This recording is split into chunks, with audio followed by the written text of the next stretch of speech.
আসসালামু আলাইকুম সবাইকে। আমি এয়ার এডুকেশন থেকে লাইভে আছি বর্ষা এবং আমার সাথে আমার কো-হোস্ট আছেন মিনার। আজকে আমরা জিয়াংজু ইউনিভার্সিটিতে কিভাবে আপনারা সহজে অ্যাডমিট হতে পারবেন সে বিষয় নিয়ে আলোচনা করব। তার আগে আমি আপনাদেরকে জিয়াংজু ইউনিভার্সিটি সম্পর্কে ছোট্ট করে কিছু বলে নিই। আম ইউএস নিউজ অনুযায়ী জিয়াংজু ইউনিভার্সিটি হচ্ছে ৩৮৫ তম এবং চায়নায় এটি ৩৯ তম। এটি হেনান প্রভিন্সে অবস্থিত আছে এবং আ এটিতে চায়নার সর্বোচ্চ ইন্টারন্যাশনাল স্টুডেন্ট নিয়ে তারা ইউনিভার্সিটিতে আছে। সো আমরা এই বিষয়গুলো নিয়ে আলোচনা করব। আমাদের ২ জন হোস্ট আছেন। তাদেরকে ওয়েলকাম করব। জি, আসসালামু আলাইকুম। জি, বর্ষা আপু, ধন্যবাদ আজ কোহিস্ট হিসাবে আমাকে রাখার জন্য। তো আমরা আমাদের নির্দিষ্ট সময় অনুযায়ী আমরা আমাদের লাইভটা শুরু করতে পেরেছি। তো ধন্যবাদ আজকে মিনার আপনাকে। আপনাকে অসংখ্য ধন্যবাদ। আজকের হোস্ট হিসাবে, মেইন হোস্ট হিসাবে আপনি রয়েছেন। ইনশাল্লাহ ভালো কিছু হবে। Best of luck. আমরা ইনশাআল্লাহ। তাহলে আমাদের যে মেহমান ২ জন রয়েছেন, আশা করি আমাদের মেহমানদেরকে আপনি আহ্বান করবেন। ওকে। জি, আমাদের ২ জন গেস্ট রয়েছেন। তাদেরকে আমি ওয়েলকাম করব। শুরুতে আমি এমডি মুশফিকুর রোহান তাকে ওয়েলকাম করব। হাই বর্ষা, কেমন আছো? আলহামদুলিল্লাহ, রোহান কেমন আছেন? জি, আলহামদুলিল্লাহ। আহ আমি থ্যাংক ইউ ছোট্ট সো করে মাচ আপনার ফর বিষয়ে ইনভাইটিং মি। একটু বলি। Um Rohan is currently actually Nanjing এ অধ্যয়নরত আছেন। আর তিনি জিয়াংজু ইউনিভার্সিটি থেকে গ্র্যাজুয়েশন করেছেন, স্কুল অফ ইঞ্জিনিয়ারিং থেকে এবং তিনি কারেন্টলি মাস্টার্স করছেন, রাইট রোহান? এক্স্যাক্টলি। ওকে। আমাদের সাথে আরো একজন গেস্ট আছেন। তিনি হলেন Zahid Hossain Niloy, intern doctor at the first affiliated hospital of Jiangsu University, the first affiliated hospital of Jiangsu, which is the biggest hospital in the world. So আপনাদের দুজনকে ওয়েলকাম করছি আমাদের আজকের লাইভে। থ্যাংক ইউ বর্ষা। ছোট করে আমি দর্শকের উদ্দেশ্যে কিছু বলবো, সেটি হচ্ছে আপনাদের যদি কোনো প্রশ্ন থাকে আমাদের কাছে, আমাদের গেস্টের কাছে জানার থাকে, তাহলে আপনারা আমাদেরকে কমেন্ট বক্সে জানাতে পারেন। আপনাদের উত্তরগুলো দেওয়ার জন্য আমরা চেষ্টা করব যথাযথ। শুরুতেই আমি রোহান আপনার কাছে চলে আসব। আপনার কাছে আমার বেশ কিছু কোয়েশ্চেন আছে, সেগুলো আমাদের নিজেদের প্লাস হচ্ছে আমাদের অনেক স্টুডেন্ট থাকে যারা এর এডুকেশনে অনেক কোয়ারির জন্য আসে। সো আপনারা যদি লাইভ সেশনে ছোট করে একটু বলে দিতেন তাদের, তাহলে খুব ইজি হতো। তারা আসলে যে কোয়েশ্চেনগুলো রাখে সেটা হচ্ছে, প্রথমে জিয়াংজু ইউনিভার্সিটিতে ভর্তি হতে গেলে তাদের সিজিপিএ কত লাগে, বা তাদের স্টাডি গ্যাপ কেমন লাগে, স্টাডি গ্যাপ কতটুকু একসেপ্টেন্স আছে, সে বিষয়ে যদি আপনি একটু বলেন। ওকে, থ্যাংক ইউ সো মাচ বর্ষা। আমার কথা কি শোনা যাচ্ছে, রাইট? ওকে। হ্যাঁ, আপনার কথা শোনা যাচ্ছে। জি, অ্যাকচুয়ালি জিয়াংজু ইউনিভার্সিটিতে যদি কেউ পড়তে চায়, প্রথমত ইন্টারন্যাশনাল স্টুডেন্ট হিসেবে তাকে তো অবশ্যই চাইনিজ সিটিজেন হওয়া যাবে না। বাইরের কোনো কান্ট্রি থেকে অ্যাপ্লাই যদি করতে চায়, একটা জিনিস তাকে মেনটেন করতে হবে, সেটা হচ্ছে তার জিপিএটা তারা খুব ভালোভাবে দেখে। তো জিপিএ রিকোয়ারমেন্ট এমবিবিএস হোক বা ইঞ্জিনিয়ারিং হোক, সবার জন্যই সেম। তো রিকোয়ারমেন্টটা হচ্ছে আপনার এখানে যে স্টুডেন্ট গুলো অ্যাপ্লাই করবে তাদের যে নর্মাল যে 100% যে মার্কটা থাকে, এই মার্কের 70% তারা মিনিমাম কাউন্ট করে। 70 থেকে 75% মার্ক থাকলে অ্যাভারেজে তারা অ্যাপ্লিকেশন করতে পারবে। এখন বাংলাদেশের যদি প্রেক্ষাপট আমি যদি এক্সপ্লেন করতে চাই, যেমন আমরা জিপিএ তে আমরা এক্সপ্লেন করি, যেমন আমরা জিপিএ 5 বলি। আমরা জিপিএ 5 বাংলাদেশে যে এসএসসি এবং হায়ার সেকেন্ডারি স্কুল সার্টিফিকেট বা স্কুল সার্টিফিকেট আমরা যেটাকেই বলি না কেন, দুটোতে আমরা জিপিএ তে মেনটেন করি। জিপিএ 3, 4, 5 এরকম। তো আমাদের সর্বোচ্চ জিপিএ 5 যেটা, তো জিপিএ 5 এর মধ্যে সর্বনিম্ন আমি মনে করি 4 পয়েন্টের উপরে থাকলে তা সে অ্যাপ্লাই করতে পারে, কোনো সমস্যা নেই। সেকেন্ড আরেকটা কোশ্চেন আপনি করেছিলেন, সেটা যদি আরেকবার একটু রিমাইন্ড করতেন আমাকে। আহ আপনাদের ইয়ার গ্যাপ কতটুকু একসেপ্ট করে, বা অনেকেই থাকে যেখানে বাংলাদেশে থেকে এক্সাম দেয়, সো সামহাও যদি তাদের কোনো পাবলিক ইউনিভার্সিটি না হয়, তারা চায় দেশের বাইরে গিয়ে পড়তে, সো সেক্ষেত্রে একটা গ্যাপ পড়ে যায়। তো সেই গ্যাপটা আসলে তারা কতটুকু একসেপ্ট করে বা কি রিকোয়ারমেন্ট থাকে তাদের? আমি আপনার কথা বুঝতে পেরেছি। আসলে বাংলাদেশে যেটা এটা স্বাভাবিক, এটা নিলয় বলতে পারবে, মোটামুটি এটা খুব স্বাভাবিক হয়। বাংলাদেশের প্রথমত সবাই বাংলাদেশের পাবলিক ইউনিভার্সিটিগুলোতে ট্রাই করে প্রথম বছর, এটা স্বাভাবিক। আমি মনে করি এটা খুব ভালো একটা ব্যাপার। বাংলাদেশে ট্রাই করার পরে যদি না হয় সেক্ষেত্রে সে খুব হতাশাগ্রস্ত হয়ে যায়, আসলে ফ্রাস্ট্রেটেড হয়ে যায়, কারণ কি করবো, মানে লাইফ এখানে শেষ। অ্যাকচুয়ালি বাংলাদেশ ছাড়াও যে দেশের বাইরে পড়া যায় এবং দেশের বাইরে যে স্কলারশিপ পাওয়া যায়, যেমন বাংলাদেশ পাবলিক ইউনিভার্সিটি পড়তে গেলে আমাদের কোনো টিউশন ফি দিতে হয় না। একজাক্টলি কিন্তু সেম চায়নাতেও আমাদের কোনো টিউশন ফি পে করতে হয় না। তো স্টাডি গ্যাপ আসলে জেএনইউ ইউনিভার্সিটিতে আমি মনে করি 2 বছরের বেশি না হলেই ভালো, 2 বছরের মধ্যে হলে কোনো প্রবলেম হয় না। 2 বছর স্টাডি গ্যাপ হলে সেটা এক্সপ্লেন করতে হয় আপনি কেন স্টাডি গ্যাপটা হয়েছে, সেটা ইউনিভার্সিটিকে যদি ভালোভাবে আপনার স্টাডি প্ল্যানে এক্সপ্লেন করতে পারেন, আহ, এটা কোনো সমস্যা হবে না। 2 বছর অ্যাকসেপ্ট করে নর্মালি। ওকে। যারা ভর্তি হবে সেখানে কি কোনো ফাউন্ডেশন কোর্স শেখায় আগে থেকে, নাকি তারা বাংলাদেশ থেকে কোনো ল্যাঙ্গুয়েজ কোর্স বলেন, আইএলটিএস বলেন, সেগুলো কি করে যেতে হয়, নাকি সেখান থেকেই তারা সেই অফারটা করে থাকে? সেক্ষেত্রে যদি একটু বলতেন কি কি mandatory okay, first of all এখানে ল্যাঙ্গুয়েজ কোর্সের ব্যাপারে। আপনার কথা বুঝতে পেরেছি আমি। তো এখানে একটা জিনিস হচ্ছে কি, চায়নাতে আসলে ইনটেক কিন্তু একটাই। সর্বপ্রথম জেন ইউনিভার্সিটি ইনটেক নিয়ে আমি একটু বলি, যদি কোর্স গুলোর ব্যাপারে বলতে হয় তাহলে আগে ইনটেক গুলো বুঝতে হবে। তো আপকামিং 2024 আসতেছে, এই 2024-এ কোন কোন ইনটেক রয়েছে? জেন ইউনিভার্সিটিতে 2টা ইনটেক হয়, একটা হচ্ছে মার্চ ইনটেক আর একটা হচ্ছে সেপ্টেম্বর ইনটেক। তো সেপ্টেম্বর ইনটেকটা হচ্ছে মূল ইনটেক, আর মার্চ ইনটেক যেটা আছে এটা হচ্ছে আপনার হচ্ছে বেসিক গুলোর জন্য থাকে, মানে আপনার বেসিক প্রোগ্রাম, যেমন আপনার যেটাকে আমরা প্রি ব্যাচেলর প্রোগ্রাম বলি। ঠিক আছে, যারা ইঞ্জিনিয়ারিং এ যাবে তাদের প্রি ইঞ্জিনিয়ারিং কোর্স, যারা আপনার হচ্ছে ইন্টারন্যাশনাল ইকোনমিক্স অ্যান্ড ট্রেড, যেটা নতুন জিএনইউ ইউনিভার্সিটিতে, এটাতে যারা পড়তে চায় তারা প্রি ইকোনমিক্স কোর্স আছে ওদের। এন্ড পাশাপাশি যারা মেডিকেল অথবা ফার্মেসিতে পড়তে যাবে তাদের জন্য pre pre medical foundation course রয়েছে। এই কোর্সের ডিউরেশনটা আপনার ঠিক মার্চ থেকে স্টার্ট হয়ে আপনার জুলাই পর্যন্ত থাকে, মানে 6 মাসের মতো আর কি। এটার পরে আহ আপনার হচ্ছে সেপ্টেম্বরে মেন কোর্সে তারা যেতে পারে। তো আমি মনে করি এই কোর্সটা বাংলাদেশি স্টুডেন্টদের জন্য খুবই জরুরি, কারণ বাংলাদেশি স্টুডেন্টরা এই কোর্সটা যদি করে তাহলে তারা বেশ কিছু ব্যাপার নিয়ে অ্যাডভান্স হতে পারে। যেমন এই জিনিসগুলো নিয়ে নিলয় আরো ভালো বলতে পারবে, কারণ নিলয় কিন্তু এই কোর্সটা মনে হয় করেছিল। নিলয় করেছিলি না তুই এই কোর্সটা? রাইট। হ্যাঁ। হ্যাঁ। তো এই কোর্সটা হচ্ছে মেনলি আপনার মার্চ থেকে স্টার্ট হয়। মার্চে যখন স্টার্ট হয় এই কোর্সটায় আমাদের বেসিক যে ফিজিক্স, কেমিস্ট্রি, ম্যাথামেটিক্স এই সাবজেক্ট গুলো থাকে, এই সাবজেক্ট গুলো নিয়ে একটা বিস্তর ধারণা দেওয়া হয়। পাশাপাশি তাহলে এখানে মার্চ ইংলিশ। ইনটেকের আসলে গুরুত্বপূর্ণটা কতটুকু, আসলে গুরুত্বটা কি মার্চ ইনটেকের? কেন স্টুডেন্ট গুলো মার্চ ইনটেকে ভর্তি হবে বা অ্যাডমিশন নিবে? আপনার কথা আমি বুঝতে পেরেছি, আপনি জানতে চাচ্ছেন যে সেপ্টেম্বরে যেহেতু মেন মেজরটা আছে, মেইন ডিরেক্টলি যেহেতু মেজর, তাহলে স্টুডেন্টরা হ্যাঁ মার্চ সেপ্টেম্বরে। মার্চ সেশনে কেন হ্যাঁ, যেতে চান হ্যাঁ, স্টুডেন্টরা, কেন সেপ্টেম্বরে ভর্তি যদি হবে ভর্তি এখানে? হতে, এক্স্যাক্টলি আমি বুঝতে পেরেছি। সেপ্টেম্বরে যদি ভর্তি হতে পারে তাহলে কেন মার্চে যাবে, কেন অযথা মার্চে যাবে? তো সেক্ষেত্রে আমি বলি বাংলাদেশি স্টুডেন্টের জন্য এটা খুব গুরুত্বপূর্ণ, কারণ আমরা ম্যাক্সিমাম যেটা দেখি বাংলাদেশি স্টুডেন্ট যারা আসে তাদের বেসিক গুলো অনেক উইক হয়, বেসিক সত্যি অনেক উইক হয়। তো এই বেসিকটা অনেক দুর্বল থাকার কারণে তারা কোপ করতে পারে না। যদি সেপ্টেম্বরের কথা বলি, সেপ্টেম্বরে যখন তারা আসে তখন higher mathematics, advance physics, advance কেমিস্ট্রির সাথে সাথে তখন ইউনিভার্সিটি যখন দেখে যে ভালো পারফর্ম করতে পারছে না তারা, তখন ইউনিভার্সিটি বাধ্য হয়ে তাদেরকে আবার বেসিক, যখন উইকেন্ড গুলোতে এক্সট্রা ক্লাস দিয়ে তখন বেসিক ক্লাসগুলো করানোর চেষ্টা করে। কারণ ইউনিভার্সিটির সাথে তারা কোঅপ আপ করতে পারে না, ফেল করে 2 দিন পরে দেখা যায় যে স্কলারশিপ নিয়ে টানাটানি শুরু হয়ে যায়। তো এইসব কারণে আমি মনে করি, এছাড়াও আর একটা ব্যাপার আছে, যারা বেসিক ছাড়াও যারা ইংলিশে যারা একটু উইক আছে, পাশাপাশি যারা চাইনিজের, আমরা সবাই জানি যারা চায়নাতে পড়তে আসে আমাদের চাইনিজ ল্যাঙ্গুয়েজটা বাধ্যতামূলক পড়তে হয়। লাইক আমেরিকাতে পড়তে গেলে আইএলটিএস যেমন করতে হয়, ইংল্যান্ডে গেলেও আইএলটিএস করতে হয়, অ্যাজ ইউজুয়ালি জাপানে গেলে জাপানিজ ল্যাঙ্গুয়েজ পড়তে হয়, জার্মানি গেলে জার্মান ভাষাটা শিখতে হয়, যেমন কোরিয়াতে গেলে কোরিয়ানটা শিখতে হয়। তো এক্স্যাক্টলি চায়নাতে আসলে চাইনিজ শিখতে হয়, যেটা অস্বাভাবিক কিছুই না। অ্যান্ড রাইট নাও মান্দারিন বা চাইনিজ ল্যাঙ্গুয়েজে হিউজ ডিমান্ড রয়েছে। এই চাইনিজ ল্যাঙ্গুয়েজের যে বেসিক পার্টটা, মানে এইচএসকে এর 4টা লেভেল থাকে, 1 2 3 4। তো যারা আন্ডারগ্রেড করতে আসবে তারা কিন্তু মাস্ট বি এইচএসকে 4 কমপ্লিট করতে হবে চায়নাতে আসার পরে, না হলে তারা কিন্তু গ্রাজুয়েশন কমপ্লিট করতে পারবে না। তো এইচএসকে 4 কমপ্লিট করার জন্য যেটা নাম্বার 1 বা বেসিক যে এইচএসকে 1, যেটা এটা ফাউন্ডেশন কোর্সে করানো হয়।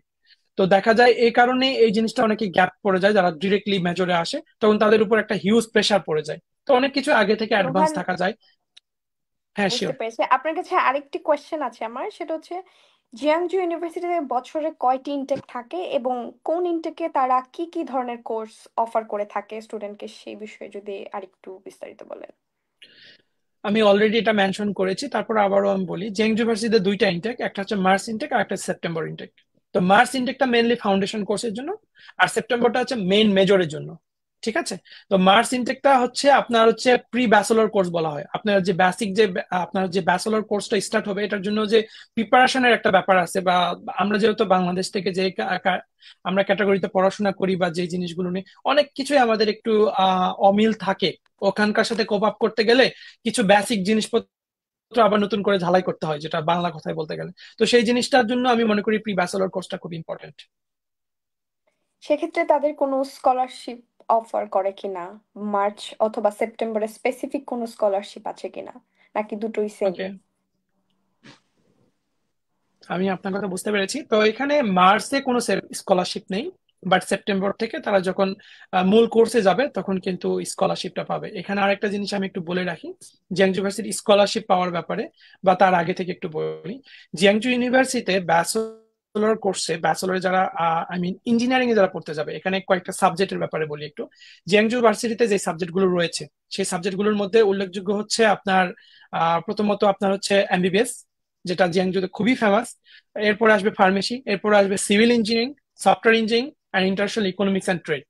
এই সাবজেক্টগুলো জিয়াংজু ইউনিভার্সিটিতে পড়তে পারে। আমি আবারও বলতেছি, এখানে দুইটা ভাগে বিভক্ত জিয়াংজু ইউনিভার্সিটি, দুইটা হচ্ছে পার্ট রয়েছে ইন্টারন্যাশনাল ডিপার্টমেন্টের। একটা হচ্ছে মেডিকেল স্কুলের আন্ডারে আপনার হচ্ছে এমবিবিএস, বা আপনার হচ্ছে মেডিকেল, আর একটা হচ্ছে আপনার ফার্মেসিটা পড়ে। আর ইঞ্জিনিয়ারিং স্কুলের মধ্যে পড়ে আপনার হচ্ছে আপনার হচ্ছে সফটওয়্যার ইঞ্জিনিয়ারিং, তারপর আপনার হচ্ছে civil engineering and international economics and trade. এই তিনটা ইঞ্জিনিয়ারিং স্কুলের মধ্যে পড়ে। তো এই দুই ভাগে ভাগ করা। তো এই মোটমাট এই পাঁচটা সাবজেক্ট জিয়াংজু ইউনিভার্সিটিতে রয়েছে। এই সাবজেক্টগুলোর মধ্যে এমবিবিএস ছাড়া সবগুলোতে স্কলারশিপ অ্যাভেলেবল রয়েছে, এবং স্কলারশিপ গুলো দেয় হ্যানান গভর্নমেন্ট থেকে। এটা হচ্ছে চায়নাতে অনেকগুলো স্কলারশিপ রয়েছে। যেমন স্কলারশিপের ব্যাপারে যদি বিস্তারিত বলতে চাই, তাহলে আপনাকে একটা জিনিস দেখতে হবে। চায়নাতে তিন ধরনের স্কলারশিপ মেনলি আমরা দেখি। একটা হচ্ছে গভর্নমেন্ট স্কলারশিপ, যেটা সিএসসি স্কলারশিপ বলে আমরা জানি। আর একটা হচ্ছে প্রভিন্সিয়াল গভর্নমেন্ট স্কলারশিপ। এটা গভর্নমেন্ট স্কলারশিপেরই একটা পার্ট, বাট প্রভিন্সিয়াল মানে যে প্রভিন্স অবস্থিত সেই প্রভিন্সের থেকে ফান্ডটা আসে আর কি। আরেকটা হচ্ছে ইউনিভার্সিটি স্কলারশিপ, বা অনেকে প্রেসিডেন্সিয়াল স্কলারশিপ বলে থাকে। তো এই স্কলারশিপ গুলো অ্যাভেলেবল, বাট জিয়াংজুতে আপনার হচ্ছে যে ফান্ডটা আসে সেটা হচ্ছে হ্যানান গভর্নমেন্ট ফান্ড, হ্যানান গভর্নমেন্ট স্কলারশিপ। তো এই স্কলারশিপটা অনেকটা সেফেস্ট স্কলারশিপ বলা হয় আর কি। জি, ধন্যবাদ রোহান। আপনি অনেক সুন্দর করে আমাদেরকে আসলে কনফিউশন গুলো ক্লিয়ার করেছেন। আপনি আমাদের সাথেই থাকুন, আপনার কাছে আমরা আবারও আসবো। আমি এখন একটু নিলয় আপনার কাছে চলে আসতে চাই। আপনার কাছে আমাদেরও বেশ কয়েকটা কোয়েশ্চেন্স আছে, যেগুলো আমাদের স্টুডেন্টদের বেশি রিকোয়ারমেন্ট। সো আপনার কাছে আমি প্রথমে জানতে চাইবো, এমবিবিএস এর ক্ষেত্রে আসলে সিজিপিএ টা কতটুকু ইম্পর্টেন্ট, বা সিজিপিএ কত থাকলে তারা এমবিবিএস এর জন্য সেখানে ভর্তি হতে পারবে স্টুডেন্টরা? কারণ আহ, একই কোয়েশ্চেন, সেটা হচ্ছে আমাদের এখানে স্টুডেন্টরা মেডিকেলে অনেকে একবার করে, অনেকে দুইবার ট্রাই করার পরেও যাদের হয় না, তারা চায়না চলে যেতে চায়। সো সেক্ষেত্রে আসলে সিজিপিএ প্লাস হচ্ছে, আপনি আরেকটা জিনিস বলবেন, সেটা হচ্ছে কতটুকু ইয়ার গ্যাপ তারা একসেপ্ট করে। আমার কথা কি শোনা যাচ্ছে? আম, শোনা যাচ্ছে। আচ্ছা, ক্লিয়ার। আসসালামু আলাইকুম। First of all, thank you so much Barsha, thank you so much education আজকে এত সুন্দর একটা লাইভ অ্যারেঞ্জ করার জন্য। আহ, আমি যদি শুরু করতে হয় তাহলে যদি আমাদের সিজিপিএ নিয়ে কথা বলতে হয়, জিয়াংজু ইউনিভার্সিটিতে অ্যাডমিশনের ক্ষেত্রে যখন একটা স্টুডেন্ট এনরোলমেন্টের জন্য অ্যাপ্লাই করে, তখন তার অ্যাটলিস্ট এখনকার প্রেক্ষাপটে 80 থেকে 85% মার্কস নিয়ে অ্যাপ্লাই করাটা বেটার। তাহলে সিলেক্টেড হওয়ার চান্স অনেক বেশি থাকে। আর ইউজুয়ালি 75 থেকে 80%-এর মধ্যেও ইউনিভার্সিটি অ্যাকসেপ্ট করে থাকে, বাট এখন যেহেতু কম্পিটিশনটা অনেক বেশি, so to be on the safe side 80 থেকে 85% মার্কস নিয়ে এনরোলমেন্টের জন্য অ্যাপ্লাই করাটা বেটার। আর যদি আপনি স্টাডি গ্যাপের কথা জিজ্ঞেস করতে চান, সেটা রোহান অলরেডি বলেছে। স্টাডি গ্যাপের ক্ষেত্রে 2 বছরের বেশি স্টাডি গ্যাপ না থাকাই বেটার। আর 2 বছরের বেশি যদি কারো স্টাডি গ্যাপ থেকে থাকে, সেক্ষেত্রে ইউনিভার্সিটিকে যদি কেউ প্রপার এক্সপ্লেনেশন করে যে এই 2 বছর তার কিভাবে গিয়েছে, বা এই 2 বছর স্টাডি গ্যাপের কোনো ভ্যালিড রিজন আছে কিনা, সেক্ষেত্রে ইউনিভার্সিটি সেটা কনসিডার করে। But again, to be on the safe side, 2 বছরের বেশি স্টাডি গ্যাপটা না থাকাই ভালো। জি, ধন্যবাদ নিলয়। তার মানে আমরা ইঞ্জিনিয়ারিং প্লাস হচ্ছে এমবিবিএস স্টাডি গ্যাপ দুটোই একই, মানে আপনার ভ্যালিড কোনো রিজন দেখাতে হবে আপনি কেন স্টাডি গ্যাপটা হয়েছে আপনার, প্লাস হচ্ছে জি সেম বলতে গেলে, আর মার্কসও সেম। ইঞ্জিনিয়ারিং প্লাস হচ্ছে এমবিবিএস এর জন্য তারা 70 থেকে 80% মার্কস ক্যারি করলেই তারা ইজিলি অ্যাডমিট হতে পারবে। বর্ষা, তো আমি এখানে আরেকটা আরেকটা জিনিস, জিনিস একটু অ্যাড করে দেই। একটা জিনিস আমি অ্যাড করে দিই, একটু ইন্টারাপ্ট করলাম, সরি। এখানে একটা জিনিস খুবই গুরুত্বপূর্ণ আসলে, জিয়াংজু ইউনিভার্সিটি যারা অ্যাডমিশন নিতে চাচ্ছে, জিয়াংজু ইউনিভার্সিটি কিন্তু চায়নার টপ ইউনিভার্সিটি গুলোর মধ্যে একটা, এবং এখানে কিন্তু হিউজ কম্পিটিশন রয়েছে। শুধু বাংলাদেশ থেকে না, এখানে প্রথমত একটা জিনিস ধারণা দেই, এখানে কিন্তু মোর দেন প্রায় রিসেন্টলি 3000-এর বেশি ইন্টারন্যাশনাল স্টুডেন্ট এখানে মানে ডিরেক্টলি স্টাডি করতেছে। তো এত লার্জ পরিমাণ স্টুডেন্ট যখন আমরা ছিলাম তখন মোর দেন 5000-এর কাছাকাছিও ছিল। তো এত ইন্টারন্যাশনাল স্টুডেন্ট আসলে অন্য কোনো ইউনিভার্সিটিতে আমরা নর্মালি দেখি না। বাট জিয়াংজুতে কিন্তু হিউজ পরিমাণ ইন্টারন্যাশনাল স্টুডেন্ট। তো ইন্টারন্যাশনাল স্টুডেন্ট যারা হিউজ। অ্যাপ্লিকেশন করে, একটা সিটের একটা ব্যাপার আছে। যেমন ইঞ্জিনিয়ারিং এ বলি, আপনার কতজন স্টুডেন্ট স্কলারশিপটা পাবে, ওদের সিট ক্যাপাসিটি কিরকম আছে, এটা একটা ব্যাপার আছে। তো কোন কান্ট্রি থেকে কি পরিমাণ স্টুডেন্ট নিবে, এই জিনিসগুলো আমাদের খেয়াল রাখতে হবে। যেমন আমি আপনাকে একটু এক্সপ্লেন করি এখানে ব্যাপারটা, যে জিয়াংজু ইউনিভার্সিটি নর্মালি আপনার ইঞ্জিনিয়ারিং এর জন্য তারা 40টা সিট তারা মোটামুটি ফুল ফ্রি গভর্নমেন্ট, আপনার হচ্ছে গভর্নমেন্ট স্কলারশিপ যেটা আছে, মানে প্রভিন্সিয়াল গভর্নমেন্ট 40টা সিট তারা দেয়। এরপরেও এক্সট্রা 10টা সিট থাকে যেটা হচ্ছে পার্শিয়াল স্কলারশিপ থাকে। পার্শিয়াল স্কলারশিপটা ওরা অফার করে যখন তারা যারা দেরিতে অ্যাপ্লিকেশন করে, বা যাদের ডকুমেন্টসটা পারফেক্ট একদম, মনে করেন যে মোটামুটি তাদের রিকোয়ারমেন্ট ম্যাচ করছে না, বা তারা খুব, আপনি খুব ইন্টারেস্ট, আপনি কোনো একটা সাইট থেকে আপনি ভালো প্রুভ করতে পেরেছেন তখন তারা পার্শিয়াল স্কলারশিপটা প্রোভাইড করে। আর তাছাড়াও একটা অপশন আছে, যাদের রিকোয়ারমেন্ট ফিল করছেন বাট স্কলারশিপ সিট নেই, তখন আপনি টিউশন ফি পে করে পড়তে পারবেন। সেক্ষেত্রে 80টা পর্যন্ত স্টুডেন্ট যে ইউনিভার্সিটিতে পড়তে পারে। বাট রিমেম্বার, এখানে কিন্তু 40টা হচ্ছে একদম ফুল ফ্রি স্কলারশিপে পড়তে পারে। তো এখন এই 40 জন স্টুডেন্ট যারা ফুল ফ্রি পাবে, তারা কি সবাই বাংলাদেশ থেকে যাবে? বাংলাদেশি স্টুডেন্ট কি তারা 40 জন নিবে? Obviously no. এখানে অবশ্যই তাদের একটা মানে ক্যাটাগরি আছে, তারা ভাগ ভাগ করে নেয়। তারা একটা কান্ট্রি থেকে একবারে সব স্টুডেন্ট নেয় না, তারা ডিভাইড করে নেয়। মানে তারা মানে ব্যালেন্স করার চেষ্টা করে। তো সেক্ষেত্রে আমি বলবো ঠিক আছে, 50% নয় বাংলাদেশ থেকে নিল, 20 জনের মতো বাংলাদেশ থেকে নিল। তার 20 জনের মধ্যে এখন আপনাকে দেখতে হবে তাদের কিন্তু দুইটা সেশন, একটা হচ্ছে মার্চ সেশন, একটা সেপ্টেম্বর সেশন। এটা কিন্তু খুবই ইম্পর্টেন্ট। এখন মার্চ সেশনে যদি দেখা যায় 10-15 জন স্টুডেন্ট অলরেডি অ্যাডমিটেড হয়ে গেছে, মার্চে তারা কোর্স করছে পেমেন্ট করে। পরে আমি বলবো যে এই পেমেন্ট গুলো, যেটা খুব বেশি না, আপনার যেটা আপনার হচ্ছে 6 মাসের যে কোর্সটা আছে, এটা পেমেন্ট করে করতে হয়, বাট এটা খুব একটা বেশি না। বাট যারা কোর্স গুলো করে তাদের উপর কিন্তু ইউনিভার্সিটির একটা আলাদা ইয়ে থাকে, মানে তাদের তাদের আগে প্রায়োরিটিটা বেশি থাকে, যারা সেপ্টেম্বরে অ্যাপ্লাই করবে তাদের থেকে যারা মার্চে যারা অলরেডি ইনটেক নিয়েছে, ইন করেছে বা কোর্স করছে, তাদের উপর তাদের প্রায়োরিটিটা বেশি থাকে। তো সেক্ষেত্রে তারা কিন্তু স্কলারশিপটা আগেই মনে করেন যে বুক হয়ে গেল। যদি বাংলাদেশ থেকে 15 জনের মতো আপনার মার্চ সেশনে চলে যায়, তার মানে আপনি চিন্তা করেন 5টা সিট রয়েছে সেপ্টেম্বরে, এই 5টার জন্য এখন যত স্টুডেন্ট আছে সবাই ফাইট করবে। এখন দেখা যাচ্ছে যাদের স্টাডি গ্যাপ আছে তাদের কি হবে। এখন মনে করেন যারা সেপ্টেম্বরে অ্যাপ্লাই করবে, সেপ্টেম্বরে মাস্ট বি ওই স্টুডেন্ট গুলো অ্যাপ্লাই করবে যারা হচ্ছে রিসেন্টলি জানুয়ারি ফেব্রুয়ারিতে যারা এক্সাম দিবে এসএসসি এবং রেজাল্ট পেয়ে যাবে, তারাও প্রিপারেশন নিবে 2024-এর স্টুডেন্ট, বিগত বছর 2023-এর স্টুডেন্ট, তার আগে 2022-এর স্টুডেন্ট, তারপর 2021-এর স্টুডেন্ট। এখন দেখা যায় বাংলাদেশে এমনও হয় যে 2020-এর স্টুডেন্ট স্টিল ট্রাই করছে, তারা এখনো অ্যাডমিশন হয়নি, বা কোনো জায়গায় প্রাইভেট অ্যাডমিশন নিয়েছে বাংলাদেশে, বাট সে ট্রাই করছে দেশে বাইরে যাওয়ার। তো সেক্ষেত্রে কিন্তু হিউজ একটা মনে করেন চাপ পড়ে যাবে। এখন 5টা সিটের জন্য ইউনিভার্সিটি কাকে নিবে? ইউনিভার্সিটি অবভিয়াসলি রিসেন্ট স্টুডেন্টকে নিবে। রিসেন্ট স্টুডেন্টকে অবশ্যই তারা আগে নেওয়ার ট্রাই করবে। আর এ প্লাসের প্রায়োরিটিটা কথা বেশি যদি বলি, পাচ্ছে যারা হ্যাঁ, রিসেন্ট আর স্টুডেন্ট। যদি এখানে যদি জিপি এর কথাটা বলি, 80% মার্কের কথা বাদই দিলাম, এখানে সত্যি কথা বলতে বাংলাদেশে তো ঢালাও এ প্লাস। বাংলাদেশে তো আল্লাহর রহমতে এ প্লাসের কোনো অভাব নাই। তো সেক্ষেত্রে সেক্ষেত্রে কিন্তু এখানে একটা হিউজ কিন্তু আপনার হচ্ছে টাফ টাফ টাফ সিচুয়েশন, একটা খুব ভালো কম্পিটিশন এসে যায়।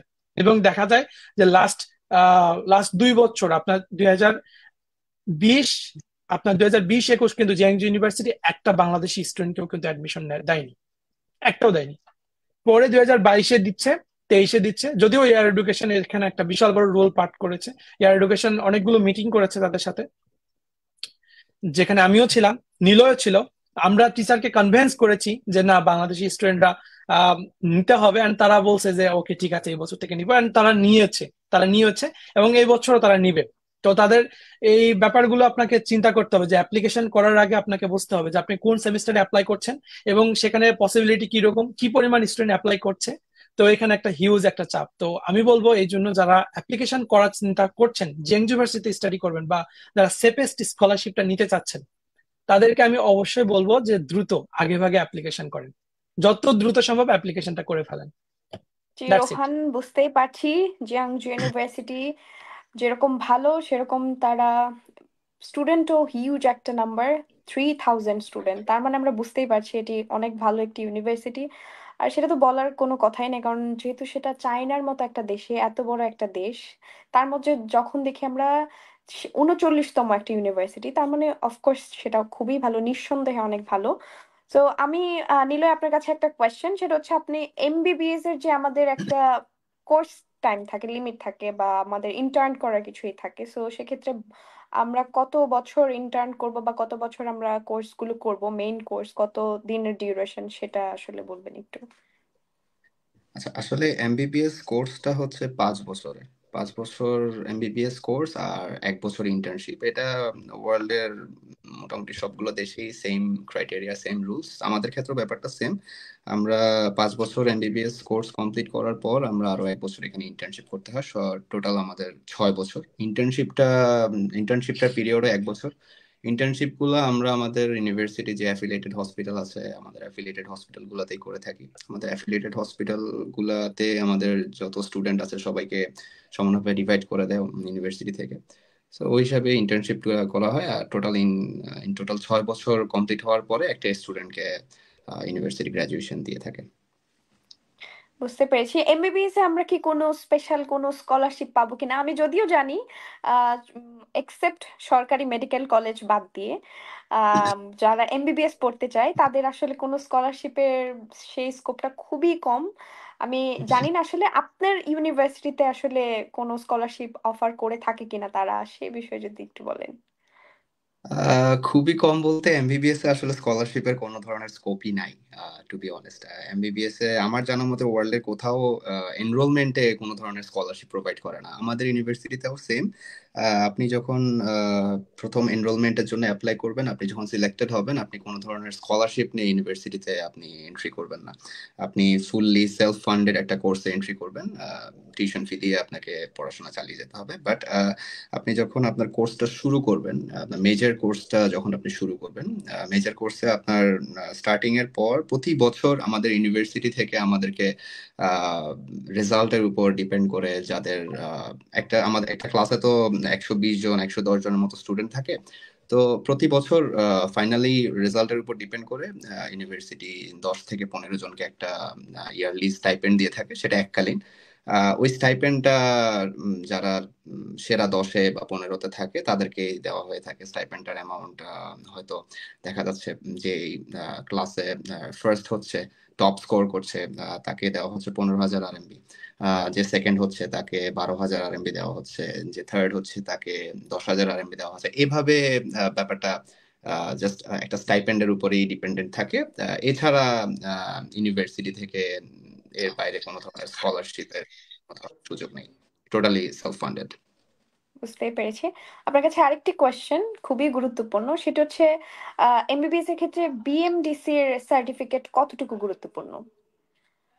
ওয়েল, বিএমডিসি সার্টিফিকেটে এমবিবিএস এ বাইরে পড়তে আসলে বিএমডিসি সার্টিফিকেটটা খুবই ইম্পর্টেন্ট, খুবই ইম্পর্টেন্ট। কারণ আপনার যদি প্ল্যান থাকে আপনি বাইরে থেকে এমবিবিএস কমপ্লিট করে বাংলাদেশে গিয়ে প্র্যাকটিস করবেন, যেটা ইনিশিয়ালি বেশিরভাগ স্টুডেন্টেরই ফিউচার প্ল্যান থাকে, যে বাংলাদেশে গিয়ে প্র্যাকটিস করার বা বাংলাদেশে ক্যারিয়ার করার।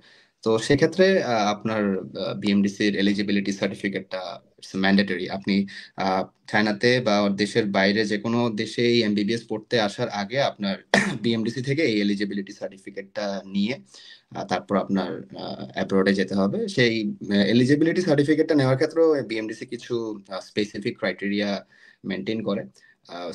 আপনার যখন স্পেসিফিক ওই ক্রাইটেরিয়া গুলো আপনার ম্যাচ করবে, তখনই বিএমডিসি আপনাকে ওই ছাড়পত্রটা বা এলিজিবিলিটি সার্টিফিকেটটা দিবে। সেটা নিয়ে তখন আপনাকে বাইরে মুভ করতে হবে। বাট কেউ যদি এটা নিয়ে না আসেন, সেক্ষেত্রে তার জন্য বাংলাদেশে প্র্যাকটিস করার রাস্তাটা থাকে না। বাট কেউ যদি এই ধরনের চিন্তা করে থাকে যে আমি বাংলাদেশে মুভ করব না, আমি এখান থেকে আমার এমবিবিএসটা কমপ্লিট করে আমি আবারও বাইরের অন্য কোনো একটা দেশে মুভ করব, বা আমি এখানেই আমার পোস্ট গ্রাজুয়েশনটা কমপ্লিট করব, সেক্ষেত্রে এলিজিবিলিটি সার্টিফিকেটের প্রয়োজন পড়ে না।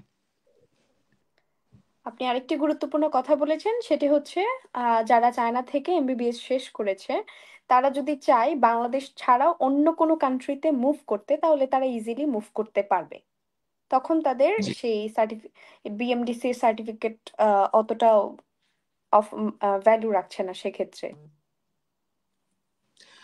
হ্যাঁ, আপনার যদি আলটিমেটলি প্ল্যান থাকে যে আপনি বাংলাদেশে মুভ করবেনই না, আপনার যদি প্ল্যান থাকে আপনি এখান থেকে আপনি অন্য একটা দেশে মুভ করবেন, সেখানে আপনি পোস্ট গ্রাজুয়েশন করবেন বা রেসিডেন্সি করবেন, অথবা আপনার লাইসেন্সিং এক্সাম দিয়ে সেখানে সেটেল হবেন, সেক্ষেত্রে আপনার বিএমডিসির এলিজিবিলিটিটা প্রয়োজন পড়ে না। বাট হ্যাঁ, আমি আবারও বলছি, যদি আপনার ফিউচার প্ল্যান এটা থাকে যে আপনার বাংলাদেশে মুভ করবেন, বাংলাদেশে আপনার ক্যারিয়ার করবেন, বা বাংলাদেশে আপনি প্র্যাকটিস করবেন, সেক্ষেত্রে অবশ্যই আপনার বিএমডিসি এলিজিবিলিটি সার্টিফিকেটটা খুবই ইম্পর্ট্যান্ট। বুঝতে পেরেছি। আর যদি কেউ চায় আমি এমবিবিএস শেষ করে চায়নাতেই থাকতে চাই, বা চায়নাতেই আমি প্র্যাকটিস করতে চাই, আমি চায়নাতেই থাকবো বা ওখানেই আমি সেটেল হব, সেক্ষেত্রে আসলে তারা কতটুকু গুরুত্বপূর্ণ, বা তাদের সার্টিফিকেটটা চায়নাতে কিভাবে ভ্যালিউ করে সেটা একটু বলেন। আম, দেখেন, প্রত্যেকটা দেশেরই তো নিজস্ব একটা লাইসেন্সিং এক্সাম থাকে ডক্টরদের জন্য। অর্থাৎ আপনি যখন এমবিবিএস কমপ্লিট করবেন, এমবিবিএস কমপ্লিট করার পরে যখন আপনি একটা দেশে প্র্যাকটিস করতে চাইবেন, যখন আপনি ওই দেশের সিটিজেন না হয়ে যখন আপনি ওই দেশে প্র্যাকটিস করতে চাইবেন, তখন সেক্ষেত্রে আপনাকে অবশ্যই ওই দেশের যে লাইসেন্সিং এক্সামটা আছে ওইটা ক্লিয়ার করে তারপর আপনি প্র্যাকটিস করতে পারবেন। এখন চায়নার ক্ষেত্রে ব্যাপারটা আহ, আমি বলবো খুবই টাফ। চাইনিজ লাইসেন্সিং এক্সামটা ক্লিয়ার করা খুবই টাফ, কারণ এটা টোটালি চাইনিজ ল্যাঙ্গুয়েজে হয়ে থাকে। সো আমরা যেহেতু ইংলিশ টট একটা প্রোগ্রাম পড়ছি, আমাদের মেজর কোর্সের সবকিছু ইংলিশে। সো ইংলিশ টট একটা প্রোগ্রাম পড়ে টোটালি চাইনিজ নেটিভ ল্যাঙ্গুয়েজে একটা লাইসেন্সিং এক্সাম ক্লিয়ার করা, it's very very tough. So সেক্ষেত্রে চাইনিজ লাইসেন্সিং এক্সামের চাইতে আপনি যদি একটা স্টুডেন্ট চিন্তা করে যে আমি চায়নাতেই আমার পোস্ট গ্রাজুয়েশন করব, সেটা কম্পারেটিভলি ইজিয়ার। সেক্ষেত্রে একটা স্টুডেন্ট এমবিবিএস কমপ্লিট করার পরে তার পছন্দ মতো ইউনিভার্সিটিতে, বা যে ইউনিভার্সিটিতে তার রিকোয়ারমেন্ট ম্যাচ করে, সেই ইউনিভার্সিটিতে সে পোস্ট গ্রাজুয়েশনের জন্য মাস্টার্স, এমডি অথবা এমএস করার জন্য অ্যাপ্লাই করতে পারে। বুঝতে পেরেছি। আসলে আমরা সেটা সবাই জানি, চাইনিজ গভর্নমেন্ট তাদের নিজেদের কালচার, নিজেদের ল্যাঙ্গুয়েজকে পৃথিবীর সব জায়গায় স্প্রেড করতে চায়, যার কারণে তারা তাদেরকে বেশি প্রায়োরিটি দেয়। আর আমরা যদি চাই, পৃথিবীতে আসলে কোনো কিছু অসম্ভব না। যদি কেউ চায় যে চাইনিজেই তারা এক্সাম দিয়ে চায়নায় থাকতে চায়, তাহলে অবশ্যই সম্ভব, যদি সে অবশ্যই। পারে। ধন্যবাদ জি। নিলয়, আপনার কাছে আমি আবারও আসবো। এখন আমি একটু, রোহান, আপনার কাছে একটি কোয়েশ্চেন করতে চাই, খুবই গুরুত্বপূর্ণ, যেটা আসলে আমাদের সকল স্টুডেন্টদের যাদের গার্ডিয়ান আছে তারা জানতে চায় আসলে সেখানকার লাইফস্টাইল সম্পর্কে। আমরা তখন জানলাম জিয়াংজু ইউনিভার্সিটিতে কি কি কোর্সে ভর্তি হতে পারবে বা কি কি অফার করে থাকে তারা। সেখানে আসলে থাকার ব্যাপারটা, মানে একটু কস্টিং যদি বলেন। আমি আগে আসি, তাদের লাইফস্টাইলটা আসলে কিরকম হবে সেখানে, বা সেফ কিনা, সেক্ষেত্রে কি কি। আচ্ছা, ঠিক আছে বর্ষা, আমি আপনার কথা, কোশ্চেনটা আমি বুঝতে পেরেছি। আপনি বলতে চাচ্ছেন সেখানে একটা স্টুডেন্ট যদি থাকতে চায়, তার মান্থলি কেমন কস্ট আসবে বা ইয়ারলি কেমন কস্ট আসবে, এবং সেখানকার লাইফস্টাইল কেমন, পাশাপাশি প্লাস সেই জায়গাটা সে সেফ সেটা কিনা, সেফ একটা কিনা। স্টুডেন্টের জন্য সেফ কিনা। সত্যি কথা বলতে গেলে ওয়ার্ল্ডের সবচেয়ে সেফেস্ট কান্ট্রি গুলোর মধ্যে চায়না একটা। যদি না বোঝেন তাহলে গুগল করে দেখতে এটা পারেন। নিয়ে কোনো doubt হ্যাঁ, নিলয়, কি যেন বললাম, আমি বুঝতে পারি নাই যে চায়না অ্যাকচুয়ালি। চায়না সবচেয়ে সেফেস্ট কান্ট্রি, এটা নিয়ে কোনো ডাউট নেই। হ্যাঁ, এটা নিয়ে কোনো ডাউট নেই। সেটা মেয়ে হ্যাঁ, হোক বা বাট ছেলে হোক। সেটা মেয়ে সেটা হোক বা আমরা ছেলে হোক, জানি, আমরা অনেকে জানি, বাট আমাদের আমাদের হয় কি, যারা তাদের নিজেদের বাচ্চাদেরকে দিবে অন্য একটা কান্ট্রিতে, সেটা যে দেশে হোক, তারা একটু ইনসিকিউরিটি থাকে যে আমরা দিব, আমার বাচ্চাটা সেখানে সেফ থাকবে কিনা, বা আমার ছেলে বলেন মেয়ে বলেন, আমাদের বাংলাদেশের যারা প্যারেন্টস আছে তারা একটু বেশি চিন্তা করে যে আসলে কিভাবে সেখানে থাকবে। আর আমরা সবাই এত আদরে বড় হই বা মানুষ হই বাংলাদেশে থেকে, সো তার জন্য আমাদের একটু বেশি ইয়ে থাকে এই বিষয়টা নিয়ে, আসলে কিভাবে তারা সার্ভাইভ করবে উইদাউট প্যারেন্টস। অ্যাকচুয়ালি আপনি যেটা বলেছেন এটা খুবই ইম্পর্টেন্ট একটা জিনিস। আমরা বুঝি, আমরা যারা থাকি আমরা তারা সেটা ফিল করি, বাট যারা থাকে না, যারা বোঝে না বা যারা দেখছে না, আর চায়নার ব্যাপারে ইনফরমেশন গুলো কেন জানি বাংলাদেশে একটু নেগেটিভলি বেশি যায়। বাট আমার মনে হয় যদি আপনি এক্সপ্লোর করেন, আমি অনেকগুলো কান্ট্রি ঘুরেছি, সত্যি কথা বলতে গেলে আমার কাছে China one of the best. সত্যি কথা বলতে গেলে চায়নার সিকিউরিটির ব্যাপারে আপনাকে মাস্ট বি আমি নোটিফাই করবো যে চায়নার security one of the best security in the world. সত্যি কথা বলতে গেলে এখানে আপনার যদি অনেকে একটা জিনিস আমি বলবো যে আমার লাইফ স্টাইলের ব্যাপারে, যে আমি আমি মুসলিম, তো আমি নামাজ পড়তে যাই। আমাদের এখানে প্রত্যেকটা সিটিতে অনেকগুলো মসজিদ আছে, আমরা নির্বিঘ্নে যাই। অনেক বড় বড়, শুধু মসজিদগুলো ছোট না, অনেক বড় বড় মসজিদ আছে। আমরা এখানে অনেক চাইনিজ মুসলিম আছে, আমরা একসাথে নামাজ পড়তে যাই, নামাজ পড়ে আসি। তারপর যখন রোজার মাস আসে আমরা কিন্তু প্রচুর পরিমাণে ইফতার কিন্তু আমরা কখনো বাসায় করি না, আমরা সবাই মসজিদে গিয়ে করি, মসজিদে ফ্রিতে ইফতার করি আমরা। প্রচুর পরিমাণ খাবার দাবারের আয়োজন থাকে, নিলয় মনে আছে কিনা, আমরা কিন্তু অনেকবার এটা করি। মানে আমরা রমজান মাস আসলে আমাদের জন্য আসলে সবচেয়ে মানে হলি মাস তো অবশ্যই এটা পবিত্র মাস, এবং পাশাপাশি আমাদের কাছে যতটা মজা লাগে আসলে চায়নাতে আরো বেশি মজা লাগে, ফানটা আরো মানে দ্বিগুণ হয়ে যায়। সকল ছেলে মেয়ে, ইন্টারন্যাশনাল যত ছেলে মেয়ে আছে যারা মুসলিম, তারা সবাই একসাথে মসজিদে যায়। মেয়েদের জন্য আলাদা প্লেস আছে, ছেলেদের জন্য আলাদা প্লেস আছে, আমরা একসাথে আমরা ইফতার করতে পারি। এটা আসলে অনেক মজার একটা ব্যাপার। আর আরেকটা জিনিস আপনি জানতে চাইলে, অলরেডি আমি বললাম এটা কতটা safest country, one of the best safest country in the world. আর তারপরে আমি আসি এখানকার আসলে কস্টের ব্যাপারে, যেটা ম্যাক্সিমাম স্টুডেন্ট করে থাকে। কস্ট আসলে এটা ভ্যারি করে আসলে নিজের নিজের আপনি কিভাবে লাইফস্টাইলের উপর আপনি আপনি লাইফ কিভাবে। স্টাইলের উপর। হ্যাঁ হ্যাঁ, এক্স্যাক্টলি। এটা এটা আসলে ক্যালকুলেট করাটা খুবই কঠিন, বাট এভারেজ আমি একটা ক্যালকুলেশন দেব যেটা আসলে সবার সাথে নাও মিলতে পারে। ক্যালকুলেশনের সর্বপ্রথম আমি যেটা বলবো, আপনার এখানে যদি আপনি জিয়াংজু ইউনিভার্সিটি নিয়ে আমরা আজকে কথা বলতে, জিয়াংজু ইউনিভার্সিটিতে স্কলারশিপের ব্যাপারে বলে রাখি, জিয়াংজু ইউনিভার্সিটি কিন্তু tuition fee 100% full free. And এই স্কলারশিপটা কিন্তু কাইন্ড আনকন্ডিশনাল স্কলারশিপ সেটা হিসেবে আমরা হচ্ছে সবাই বলি। শুধু ইঞ্জিনিয়ারিং ক্ষেত্রে। Engineering and international economics and ট্রেডের ক্ষেত্রে, পাশাপাশি আপনার ফার্মেসির ক্ষেত্রে, এক্সেপ্ট ওকে। এমবিবিএস ছাড়া সকল সাবজেক্টে আপনি এই স্কলারশিপটা পাবেন। ঠিক আছে? তো এখানে আপনার যেটা দেখার বিষয় সেটা হচ্ছে এই স্কলারশিপটা কিন্তু আমি বললাম one kind of unconditional scholarship আমরা বলে থাকি, বাট চায়নাতে কোনো আনকন্ডিশনাল বলতে কোনো স্কলারশিপ নেই। ঠিক আছে? এই ধারণাটা আপনাকে সবার, এটা ধারণাটা ভুল। সেক্ষেত্রে আনকন্ডিশনাল, অবশ্যই তাদের কিছু কিছু কন্ডিশন আছে, সেই কন্ডিশন গুলো আপনি আমাদেরকে এক্স্যাক্টলি। একটু মেনশন করে দিবেন যে কি কি শিওর শিওর কন্ডিশন থাকা লাগে শিওর। বা আমি আছে। এই কন্ডিশনের ব্যাপারটা ক্লিয়ার করে আমি কস্টের ব্যাপারে যাব। তো এখানে কন্ডিশনের ব্যাপারটা হচ্ছে কি, এখানে কেন আনকন্ডিশনাল বলা হয় সেটা আগে বলি। আমরা আনকন্ডিশনাল বলার বেশ কিছু কারণ আছে। কারণ প্রথমত এই স্কলারশিপের যে কন্ডিশন গুলো দেওয়া আছে এটা খুবই ইজিয়েস্ট কন্ডিশন। মানে খুবই মানে যে স্কলারশিপ গুলো দেওয়া থাকে অন্য অন্য ইউনিভার্সিটির তুলনা যদি করা যায়, সেটা সবচেয়ে ইজিয়েস্ট স্কলারশিপ প্রোভাইড করে তারা। কারণ এখানে আপনার স্কলারশিপটা তখনই আপনার মানে আপনার ক্যান্সেল হয়ে যাবে যদি আপনি একটা সেমিস্টারে 30 ক্রেডিটের বেশি মাইনাস হয়ে যায়। এখন ক্রেডিট কি জিনিস সেটা হয়তো অনেকে যারা হাই স্কুল বা ডিপ্লোমা কমপ্লিট করে যারা আসতেছে হয়তো অনেকে বুঝবে না, আমি একটু বুঝাই বলি। যখন আপনারা ইউনিভার্সিটি লেভেলে যাবেন তখন প্রত্যেকটা সাবজেক্টের একটা ক্রেডিট থাকে। একটা সাবজেক্ট 2 ক্রেডিট, 1 ক্রেডিট বা 3 ক্রেডিট, সর্বোচ্চ 4 ক্রেডিট বা 5 ক্রেডিটও হয়ে থাকতে পারে। নর্মালি আপনার একটা সাবজেক্ট 2 থেকে 3 ক্রেডিটের হয়ে থাকে। তো এই যে সাবজেক্ট গুলো রয়েছে, এই সাবজেক্ট গুলো যদি আপনি একটা সাবজেক্টে ফেল করেন বা আপনি যদি মানে আপনার এখানে যে পাস মার্ক যেটা রয়েছে, পাস মার্কটা তোলাটা খুবই ইজি জিয়াংজুতে, আমি বলবো 60তে পাস মার্ক। এখন 60তে আপনি যে পাস করবেন এটার জন্য আপনার কিন্তু 40% মার্ক কিন্তু আমরা ক্লাস থেকে, আপনার ক্লাসের অ্যাটেন্ডেন্স, হোমওয়ার্ক এগুলো থেকে চলে আসে। 20% আপনার আসে হচ্ছে ফাইনাল এক্সাম থেকে।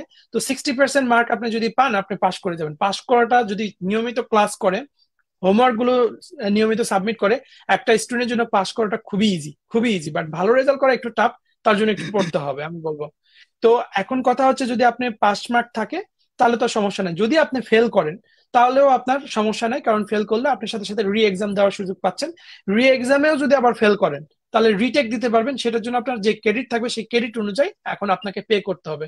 আমি ভুলে গিয়েছি, নিলয় একটু যদি সেটা হেল্প করিস কতবার, এখানে সেটা কতবারের জন্য আপনি যখন আচ্ছা, একটা রি এক্সাম দিতে যাবেন, ধরেন সেই স্টুডেন্টটা সেকেন্ড টাইমও আবার ফেল করলো, তাহলে সে আবার কি রি এক্সাম দেওয়ার সুযোগ পাবে?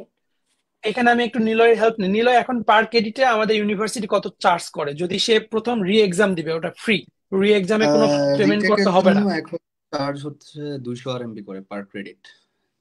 দ্যাটস কুল। তার মানে আপনি যদি প্রথমবার আপনি ফেল করলেন, তারপর একবার ফ্রি এক্সাম দেওয়ার সুযোগ পাচ্ছেন, সেটা তো যদি ফেল করেন তখন গিয়ে আপনার রিটেক এক্সাম দিতে হবে। তখন সেটা আপনার পরের বছর আপনার জুনিয়র যারা থাকবে তাদের সাথে আপনি ওই সাবজেক্টটা কাম ওভার করবেন, বাট আপনার এর জন্য যে জুনিয়রদের আপনার মানে আপনার সেমিস্টার ড্রপ হবে এমনটা না। আপনি আপনার সেমিস্টার নেক্সট সেমিস্টারে যে সাবজেক্ট গুলো আছে সেগুলো পাবেন, বাট এটা একটা এক্সট্রা হিসেবে আপনার সাথে যুক্ত হবে। এটা পরীক্ষার সময় গিয়ে আপনি পরীক্ষা দিয়ে দিবেন, বা আপনি যদি চান ক্লাস করতে আপনি ক্লাসও জয়েন করতে পারবেন। ঠিক আছে, সেটার জন্য পার ক্রেডিট যদি 2 ক্রেডিটের একটা সাবজেক্ট হয় তাহলে দেখা গেল 400 RMB, 200 করে 400 RMB আপনি পে করে দিবেন, দ্যাটস এনাফ, আপনি এক্সামটা দিতে পারবেন। এখন আমার কথা হচ্ছে একটা স্টুডেন্ট একটা সেমিস্টারে যদি দেখা গেল সবগুলো সাবজেক্টে ফেল করে, তাহলে দেখা গেল 4 থেকে 5টা সাবজেক্ট আছে, দেখা গেল 15 ক্রেডিট তার মাইনাস হয়ে গেল, তারপরেও কিন্তু তার স্কলারশিপটা ক্যান্সেল হচ্ছে না। ঠিক আছে, এখানে 20 ক্রেডিট যদি মাইনাস হয়ে যায় আপনাকে ওয়ার্নিং দিবে, 30 ক্রেডিট মাইনাস হয়ে গেলে সেক্ষেত্রে আপনার স্কলারশিপটা পার্মানেন্টলি ক্যান্সেল হয়ে যেতে পারে। বাট তারপরেও একটা ব্যাপার আছে, সবকিছু ইন্টারন্যাশনাল স্কুলের হাতে থাকে। আপনার 1 ক্রেডিট মাইনাস হলেও তারা স্কলারশিপ ক্যান্সেল করে দিতে পারে, সে অধিকার কিন্তু ইন্টারন্যাশনাল স্কুল রাখে, যেটা আমাদের এসআই যেটা আমরা বলি আর কি। তো এখানে একটা ব্যাপার হচ্ছে, এছাড়াও রুলস রেগুলেশন রয়েছে, ইউনিভার্সিটির রুলস রেগুলেশন যদি আপনি ভায়োলেট করেন বা আপনি যদি ভাঙেন, বা আপনি যদি মনে করেন এমন কিছু যেটা আমাদের বারণ করা আছে, বা এমন কিছু কাজকর্ম আছে যেগুলো আপনি করতে পারবেন না, এমন কোনো কিছু যদি করেন, সেক্ষেত্রে ইউনিভার্সিটি যদি আপনাকে মনে করেন আপনার স্কলারশিপটা তারা ক্যান্সেল করে দিবে, তারা কিন্তু ক্যান্সেল করে দিতে পারবে। তো এমনটা হয় না, বাট অবশ্যই আমরা পড়াশোনার জন্যই আসি, আমরা অবশ্যই আমাদের এই ব্যাপারগুলো নিয়ে আমরা সচেতন থাকি। বাট স্কলারশিপটা এই জন্যই বলা হয় ইজিএস্ট স্কলারশিপ, মানে 2টা সেমিস্টারে লাগাতার যদি সে ফেল করে তারপর স্কলারশিপ ক্যান্সেল হয় না। বাট এর মানে এই না যে আপনি সব সাবজেক্টে ফেল করবেন। আশা করি একটা দুইটাতে যদি ইনকেস যদি হয়েও থাকে, আপনি রি এক্সাম ফ্রিতে দিলেন, আপনি পাশ করে গেলেন, সমস্যা নাই। যদি তারপরেও ফেল করেন, আবারও ফেল করেন, তাহলে আবার জাস্ট ক্রেডিটটা পে করে দিয়ে আপনি আবার পরীক্ষায় অংশগ্রহণ করতে পারবেন। তো দ্যাটস ইট, আশা করি সব ক্লিয়ার হয়ে গেছে। এরপর নেক্সট কোশ্চেনে যেতে পারেন। বুঝতে পেরেছি। নেক্সট কোয়েশ্চেন, সেটাও আপনি একটু হয়তো আমরা ভুলে গিয়েছেন বলতে, আমি আগেও করেছিলাম, সেটি হচ্ছে হোস্টেলের কি ব্যবস্থা বা থাকার যে ও আচ্ছা আচ্ছা হোস্টেল আচ্ছা। বা ডরমিটরি, তারা কিভাবে স্টুডেন্টরা থাকবে বা কোথায় থাকবে, বাইরে থাকতে হবে নাকি ইউনিভার্সিটি থেকেই তারা প্রোভাইড করে, সেখানকার কস্ট আচ্ছা ইনক্লুড কিনা বা স্কলারশিপের সাথে কিনা? আচ্ছা, এ ব্যাপারে আমি একটু বলি। রাইট নাও আমি জিয়াংজুতে নাই, বাট জিয়াংজুতে আমি ছিলাম 2018 থেকে 2022 আমার সেশন ছিল। তো আমরা সবাই হোস্টেলে থেকেছি। তো মোটামুটি আহ ম্যাক্সিমাম আমরা যখন 1 বছর 2 বছর হোস্টেলে থাকছি, তারপর আমরা বাইরে গিয়ে থাকছি। তো হোস্টেলে খুব একটা বেশি না, কস্ট না। হোস্টেলের কস্ট হচ্ছে 5400 ইউএন মেবি, তাই না আমার নিলয়? হোস্টেল লাইফটা বেস্ট। হোস্টেল লাইফে যেটা হইতো, আমরা সবাই একসাথে হইতাম, যে কোনো অকেশন হোক, যেটাই হোক, বার্থডে হোক, মানে সবাই মিলে একসাথে সেলিব্রেট করতাম। কোথাও যাইতে হবে, একজন একজনের রুম পাশাপাশি, দৌড়ে গেলাম এই চল বাইরে যাব, মানে একটা অন্যরকম একটা মজা ছিল। বাট আমরা বাইরে আসছি, সেটারও একটা মজা অন্যরকম, মানে দুটো আলাদা মজা। তো ব্যাপারটা হচ্ছে বাইরে তখনই আসছি যখন জায়গাটা ভালোভাবে চিনছি, ভালোভাবে মানে একটা ভালো আইডিয়া হয়ে গেছে। বাট জিয়াংজু ইউনিভার্সিটি রাইট নাও এত পরিমাণ স্টুডেন্ট, তো স্টুডেন্ট বেশি হওয়ার কারণে তারা হোস্টেলে আসলে জায়গা দিতে পারতেছে না। তো প্রথমে বললাম প্রায় রাইট নাও পরে ইনরোল করছে, রাইট নাও ইনরোল আছে প্রায় 2500-র উপরে স্টুডেন্ট। যেটা রিসেন্ট আমার মিটিং হয়েছিল অ্যাডমিশন অফিসারের সাথে, তখন তারা যেটা আমাকে ইনফর্ম করেছে যে তাদের বর্তমান প্রায় ইনরোল আছে এখন প্রায় 2500 স্টুডেন্টের মতো। এর মধ্যে বাংলাদেশি প্রায় 500-র কাছাকাছি। এছাড়াও ইরানিয়ান আছে মোর দেন 700। ঠিক আছে, এছাড়াও তো রাশিয়ান আছে, উজবেকিস্তান আছে, তারপর আপনার হচ্ছে আরো অনেক কান্ট্রি, প্রায় 70টা কান্ট্রির স্টুডেন্ট এখানে পার্টিসিপেট করে। ইউক্রেনিয়ান আছে। তো মোটামুটি আমাদের পাকিস্তানি স্টুডেন্ট আছে, ইন্ডিয়ান স্টুডেন্ট হিউজ। মানে নিলয়ের ব্যাচে ইন্ডিয়ান স্টুডেন্ট কিরকম, নিলয় কতজন জানো? এখন ইন্ডিয়ান সবচেয়ে বেশি, ইন্ডিয়ান স্টুডেন্টের সংখ্যাই সবচেয়ে বেশি। বাট তো ইন্ডিয়ার কম্পিটিশনটা বেড়ে যাচ্ছে, স্টুডেন্টের সংখ্যাও কমে যাচ্ছে। হ্যাঁ, সো একটা জিনিস হচ্ছে এমবিবিএস কি, এবং ব্যাচেলর যারা করছে সেখানে তারা সবাই একই ডরমিটরিতে থাকে? হ্যাঁ হুম, সবাই জি। একই, ইন্টারন্যাশনাল সবাই একই, বাট মেয়েদের জন্য আলাদা চাইলে ডরমিটরি, ছেলেদের জন্য আলাদা ডরমিটরি। আর যদি কেউ সেখানে ডরমিটরি থাকার পরে দেখলো, রেস্ট্রিকশন কতটুকু, বা আমি চাইলেই বাইরে যেতে পারবো বা চাইলেই আসতে পারবো, বা না না, সেখানে ডরমিটরি কিছু রুলস রেগুলেশন রয়েছে। সেগুলো কি? যেমন আমাদের ডরমিটরিতে কোনো মেয়ে অ্যালাউ না, ছেলেদের ডরমিটরিতে কোনো মেয়ে অ্যালাউ না। আপনার যেটা, আপনি যদি বাইরে যেতে চান, আপনাকে অবশ্যই রাত 11টার মধ্যে আপনাকে ইন করতে হবে। যদি 11টা 5 মিনিটে আসেন, আপনি সারাদিন যদি ওখানে কান্নাকাটিও করেন, আপনার দরজা ওপেন হবে না। ঠিক আছে, বুঝতে আমরা পেরেছি। এরকম অনেক গিয়েছে, যদি 5 মিনিট 10 মিনিট লেট করেছি, বাইরে থাকতে হয়েছে, করার কিচ্ছু নাই, রুলস ইজ রুলস। ঠিক আছে, তো সেক্ষেত্রে হচ্ছে এটা হলো ব্যাপার। আর মেয়েদের ডরমিটরিটা হচ্ছে মেনলি আপনার ইউনিভার্সিটির মাঝখানে অবস্থিত, আর ছেলেদের ডরমিটরিটা হচ্ছে আমাদের ইউনিভার্সিটির একটা সাইটে আর কি। তো এখন আবার ব্যাপারটা হচ্ছে কি ম্যাক্সিমাম স্টুডেন্ট প্রিফার করে বাইরেই থাকার কারণে বাইরেই থাকতে চায় আর কি, রিসেন্ট যারা যাচ্ছে আর কি। তো বেশিরভাগ বাইরেই থাকতে চায়, কারণ হোস্টেলে অ্যাভেলেবল সিট গুলো পাওয়া যায় না। যেমন এয়ার এডুকেশন থেকে লাস্ট সেশনে যে স্টুডেন্ট গুলো গিয়েছে, প্রায় 10-12 জন বা 15 জনের মতো মনে হয় গিয়েছে, তারা কিন্তু সবাই ডরমিটরি পেয়েছে। তো তাদের জন্য আগে থেকে ইউনিভার্সিটির সাথে কোলাবরেট করে ইউনিভার্সিটিকে আগে ইনফর্ম করে ডরমিটরি গুলো অ্যারেঞ্জ করে রাখতে হচ্ছে, তাছাড়া ডরমিটরি পাওয়া যাচ্ছে না। তো ডরমিটরিটা হচ্ছে 5,400 করে আপনার হচ্ছে লাগবে ইয়ারলি, এটা 1 বছরে। আপনি আরেকটা ব্যাপার হচ্ছে আপনার যে ফিটা, এটা কি দুই ভাবে দেওয়া যায় নিলয়, 50-50 করে, না একভাবে হ্যাঁ, একবারেই পে করতে হয়? কিভাবে দেওয়া যায়, হাফ ইয়ারলি করে হ্যাঁ দেওয়া যায়। মানে হাফ ইয়ারলি করে দেওয়া যায়, এটা একটা সুবিধা 6 months রয়েছে 6 এখানে। months করে। হ্যাঁ, ওকে, 6 বুঝতে মান্থ মানে পার পেরেছি। সেমিস্টার তাহলে ওয়াইজ। আপনাদের জিয়াংজু ইউনিভার্সিটিতে থাকারও খুবই ভালো ব্যবস্থা। আর ওখানে ক্যান্টিন, তো সেখানে হালাল খাবারের আসলে ক্যান্টিন পাওয়া যায় কিনা, নাকি ইউনিভার্সিটিতে তারা হালাল খাবারের ব্যবস্থা আছে, এই এই বিষয়টা নিয়ে একটু বলতেন। কারণ আমাদের দেশ থেকে ম্যাক্সিমামে যখন যাবে তখনই তাদের একটা প্রবলেম হয়, সেটা হচ্ছে চাইনিজ খাবার, ফুড নিয়ে তারা আসলে খুবই সংকটে থাকে যে সেখানে গিয়ে খাবারের জন্য কিভাবে সার্ভাইভ করবে বা নিজে রান্না করে খাবে কিনা। অনেকেই থাকে স্টুডেন্ট, তারা রান্নাও করতে পারে না। সো ইজি হওয়ার জন্য দেখা যাচ্ছে যে ক্যান্টিনে যায় বা কি করে। সো সেক্ষেত্রে আসলে হালাল খাবারের কোনো আহ, ব্যবস্থা আছে কিনা সেই ব্যাপারে একটু বল। হালাল খাবারের যেমন অপশন অবশ্যই, আর ইউনিভার্সিটির নিলয় প্রত্যেকটা এটা বলো। ক্যান্টিনে হালাল খাবারের জন্য আলাদা একটা করে সেক্টর থাকে। ওই ইউনিভার্সিটি ক্যান্টিনই হালাল খাবার অফার করে একটা সেক্টরে। এছাড়াও ইউনিভার্সিটিতে হালাল খাবারের আলাদা রেস্টুরেন্টও আছে। ইউনিভার্সিটির বাইরে মুসলিম রেস্টুরেন্ট আছে, সেখানে হালাল খাবার সেল করে। আপনি যখন গ্রোসারি শপিং করতে যাবেন, গ্রোসারি কিনতে যাবেন, ওইখানেও ওরা হালাল অফার করে। সো হালাল নিয়ে আপনার কোনো টেনশন করার কিছু নেই, আপনি সবখানেই মোটামুটি হালাল খাবারের অপশনটা পাবেন। আর রান্না বান্নার যে ব্যাপারটা, সেটা হচ্ছে কি আসলে আহ, আপনি থাকতে থাকতে আহ, রান্না করা হয়ে যায় আসলে। কেউ এখানে রান্না শিখে আসে না, to be very honest. But যখন একটা লং টার্ম থাকা হয় একটা জায়গায়, যখন আপনার প্রয়োজন পড়ে, আস্তে আস্তে শিখা হয়ে যায়। Nothing to worry about. বুঝতেই পেরেছি, হালাল খাবারেরও খুবই সুন্দর ব্যবস্থা আছে। সেটা ইউনিভার্সিটির ভিতরেও পাবে এবং ইউনিভার্সিটির বাইরে গেলেও পাবে। আর যারা ইউনিভার্সিটির বাইরে থাকে তারা, তাদের যাতায়াত ব্যবস্থা খুবই ভালো চায়নাতে, যেহেতু সে ব্যাপারে কোনো ডাউট নেই।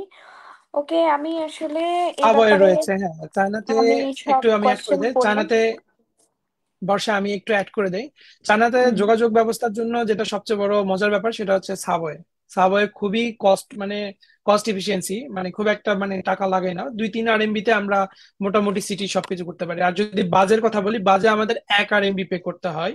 জাস্ট 1 RMB পে করলে আপনি কোথায় যাবেন সেখানে চলে সেটা কি যেতে পারবেন। ইউনিভার্সিটির বাস, ভেতরের বাসগুলোতে? না না না, ইউনিভার্সিটির ভিতরে না, বাইরের কথা বললাম। যেমন বাইরে? ইউনিভার্সিটির ভিতরে, ওয়াও। আমরা স্কুটি ইউজ করতে পারি, স্কুটি যেটা আমরা ই বাইক যেটা বলি, আমরা সাইকেল ইউজ করতে পারি, আরো অনেক ইয়ে আছে। ইউনিভার্সিটির ভিতরে আসলে আপনার খুব একটা বেশি প্রয়োজন পড়বে না। আহ তাছাড়াও আপনি বাইরে যদি চান, বাইরেও আপনি ইউজ করতে পারেন। এগুলো বেসিক কোশ্চেন, আশা করি যারা স্টুডেন্ট আসতে চাচ্ছে তারা আসার আগে মোটামুটি এই ইনফরমেশন গুলো সবাই জানে কম বেশি। তো যেটা বুঝতে মেজর যে পেরেছি, ইনফরমেশন সেখানে গুলো, খাবার, যোগাযোগ ব্যবস্থা সবকিছুই খুবই ভালো জিয়াংজু ইউনিভার্সিটিতে। তারা এই ব্যাপারে কোনো চিন্তা না থাকায় আমার মনে বর্ষা হয় মিনার এড়ানো মনে হয়, যেতে পারে। উম একটু লাইভে আসতে চাচ্ছে। ওকে মিনার, ইউ ক্যান জয়েন। Yes. জি, আসসালামু আলাইকুম। আমরা দেখতে পাচ্ছি আমাদের প্রচুর স্টুডেন্ট আমাদের লাইভে জয়েন করেছে, তারা আমাদের লাইভ দেখতেছে এবং প্রচুর কমেন্ট আসতেছে, তা আমরা খেয়াল করলাম। তো আমরা কমেন্ট গুলো একটু পরে আমরা তুলবো। আমাদের যে বেসিক কোশ্চেন গুলো, বেসিক যে স্টুডেন্টদের প্রশ্নগুলো আমাদের কাছে রয়েছে, এগুলো আমরা আনসার কমপ্লিট করার পরে আমরা কমেন্ট গুলো একটু একটু করে তুলবো। যারা দর্শক আছেন তাদের কাছে অনুরোধ থাকবে, আপনি দেখতেছেন এবং আপনার পাশাপাশি যারা আছে তাদেরকে দেখার সুযোগ করে দেন, অবশ্যই শেয়ার করবেন, আরেকজনের অবশ্যই উপকার হইতে পারে। তো আমি অ্যাকচুয়ালি এয়ার এডুকেশনের পক্ষ থেকে আমাদের দুইজন গেস্টকে অসংখ্য ধন্যবাদ জানাচ্ছি। তারা খুব প্রপারলি এবং খুব ভালোভাবে আমাদের স্টুডেন্টদেরকে গাইডলাইন করতেছে এবং গুছানোভাবে স্টুডেন্টদেরকে খুব সুন্দরভাবে এমবিবিএস এবং ইঞ্জিনিয়ারিং এর যে ব্যাপারগুলো, এগুলো খুব গুছানোভাবে স্টুডেন্টদের কনফিউশন ক্লিয়ার করছে। আমি আবারও ধন্যবাদ জানাচ্ছি। Please continue again. Thank you Minar, আমাদের পাশে থাকার জন্য আপনাকে অসংখ্য ধন্যবাদ।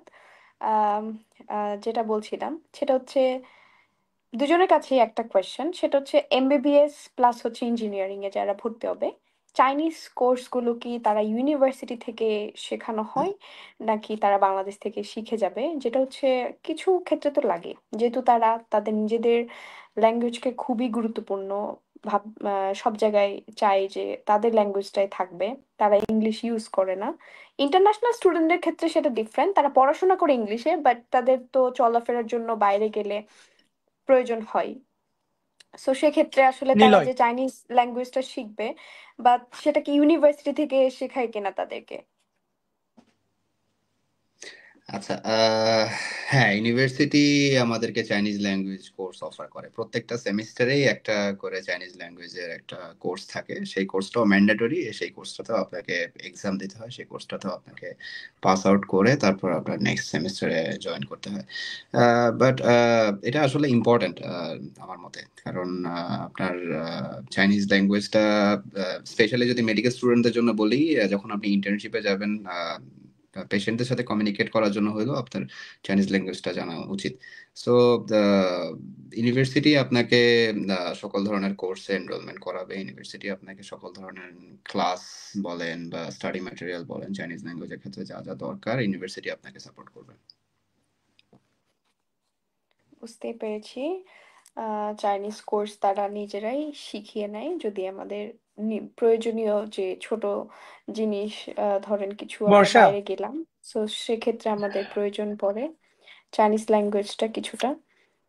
আর বর্ষা, কোনো কমেন্ট থাকলে কমেন্ট নিয়ে নেয়, কিছু কমেন্ট নেওয়া যায়। মিনার, যদি কমেন্ট কমেন্টটা থাকে আসলে আমি তাহলে দেখতে কমেন্ট। পাচ্ছি না কোনো। আচ্ছা আচ্ছা, মিনার, মিনার আমাদেরকে অ্যাসিস্ট করতে পারে সেক্ষেত্রে।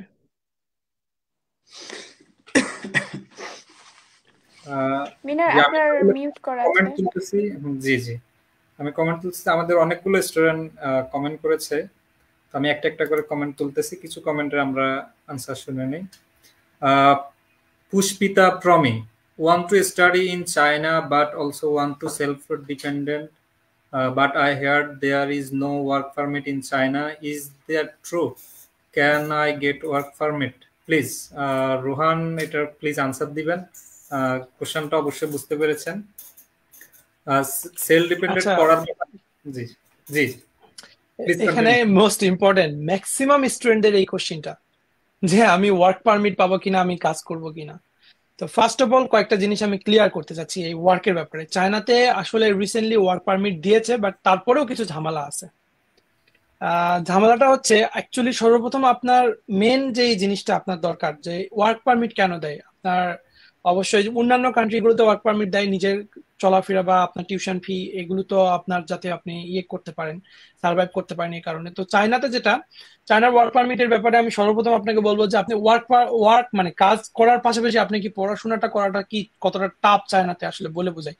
চাইনিজ ইউনিভার্সিটি গুলো কিন্তু আপনার যেভাবে শিডিউল গুলো দেওয়া থাকে, এমবিবিএস এর যদি কথা বলি মানে স্পেশালি, আমি নিলয়কে একটু ডেকে নেই। নিলয়, এমবিবিএস এ কি কাজ করার পাশাপাশি এমবিবিএস পড়া সম্ভব? মানে তোর কি মনে হয়, মানে তোর দৃষ্টিকোণ থেকে কতটা টাফ? আসলে সত্যি বলতে, বাইরে এমবিবিএস পড়তে আসার ক্ষেত্রে আমি পার্ট টাইম জব করব এই ধরনের মেন্টালিটি নিয়ে না আসাটাই আমার মতে বেটার। ফার্স্ট অফ অল তো আমাদের স্টেটে পার্ট টাইম জবের পারমিশন নেই। হয়তো অন্যান্য স্টেটে রিসেন্টলি পার্ট টাইম জবের পারমিশনটা দিচ্ছে, হয়তো আমাদের এখানেও নিয়ার ফিউচারে দিবে, বাট এখন আমাদের এখানে পার্ট টাইম জবের কোনো অপশন নেই। আর যদি সেটা থাকতো তাহলেও যে পার্ট টাইম জব করে খুব একটা বেনিফিট পাওয়া যায়, তো ব্যাপারটা তেমন না। কারণ আপনি যখন আপনার ক্লাস টাইম থাকে, আপনার যখন ক্লাস স্কেডিউল থাকে, আপনার সকাল 8টা থেকে আপনার সন্ধ্যা 6টা পর্যন্ত ক্লাস থাকবে। হয়তো আপনি মাঝখানে গ্যাপ পাবেন 1 ঘন্টা, মাঝখানে হয়তো আপনি লাঞ্চ ব্রেক পাবেন 2 ঘন্টা। সো আপনার হাতে ওইভাবে জব করার কোনো ধরনের স্কোপ আপনার হাতে থাকবে না।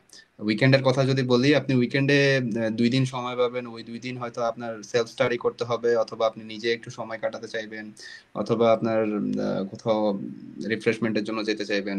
সো 2 দিনে আপনার তখন জব করার চিন্তা আপনার মাথায় আসবে না। সো বেসিক্যালি আপনার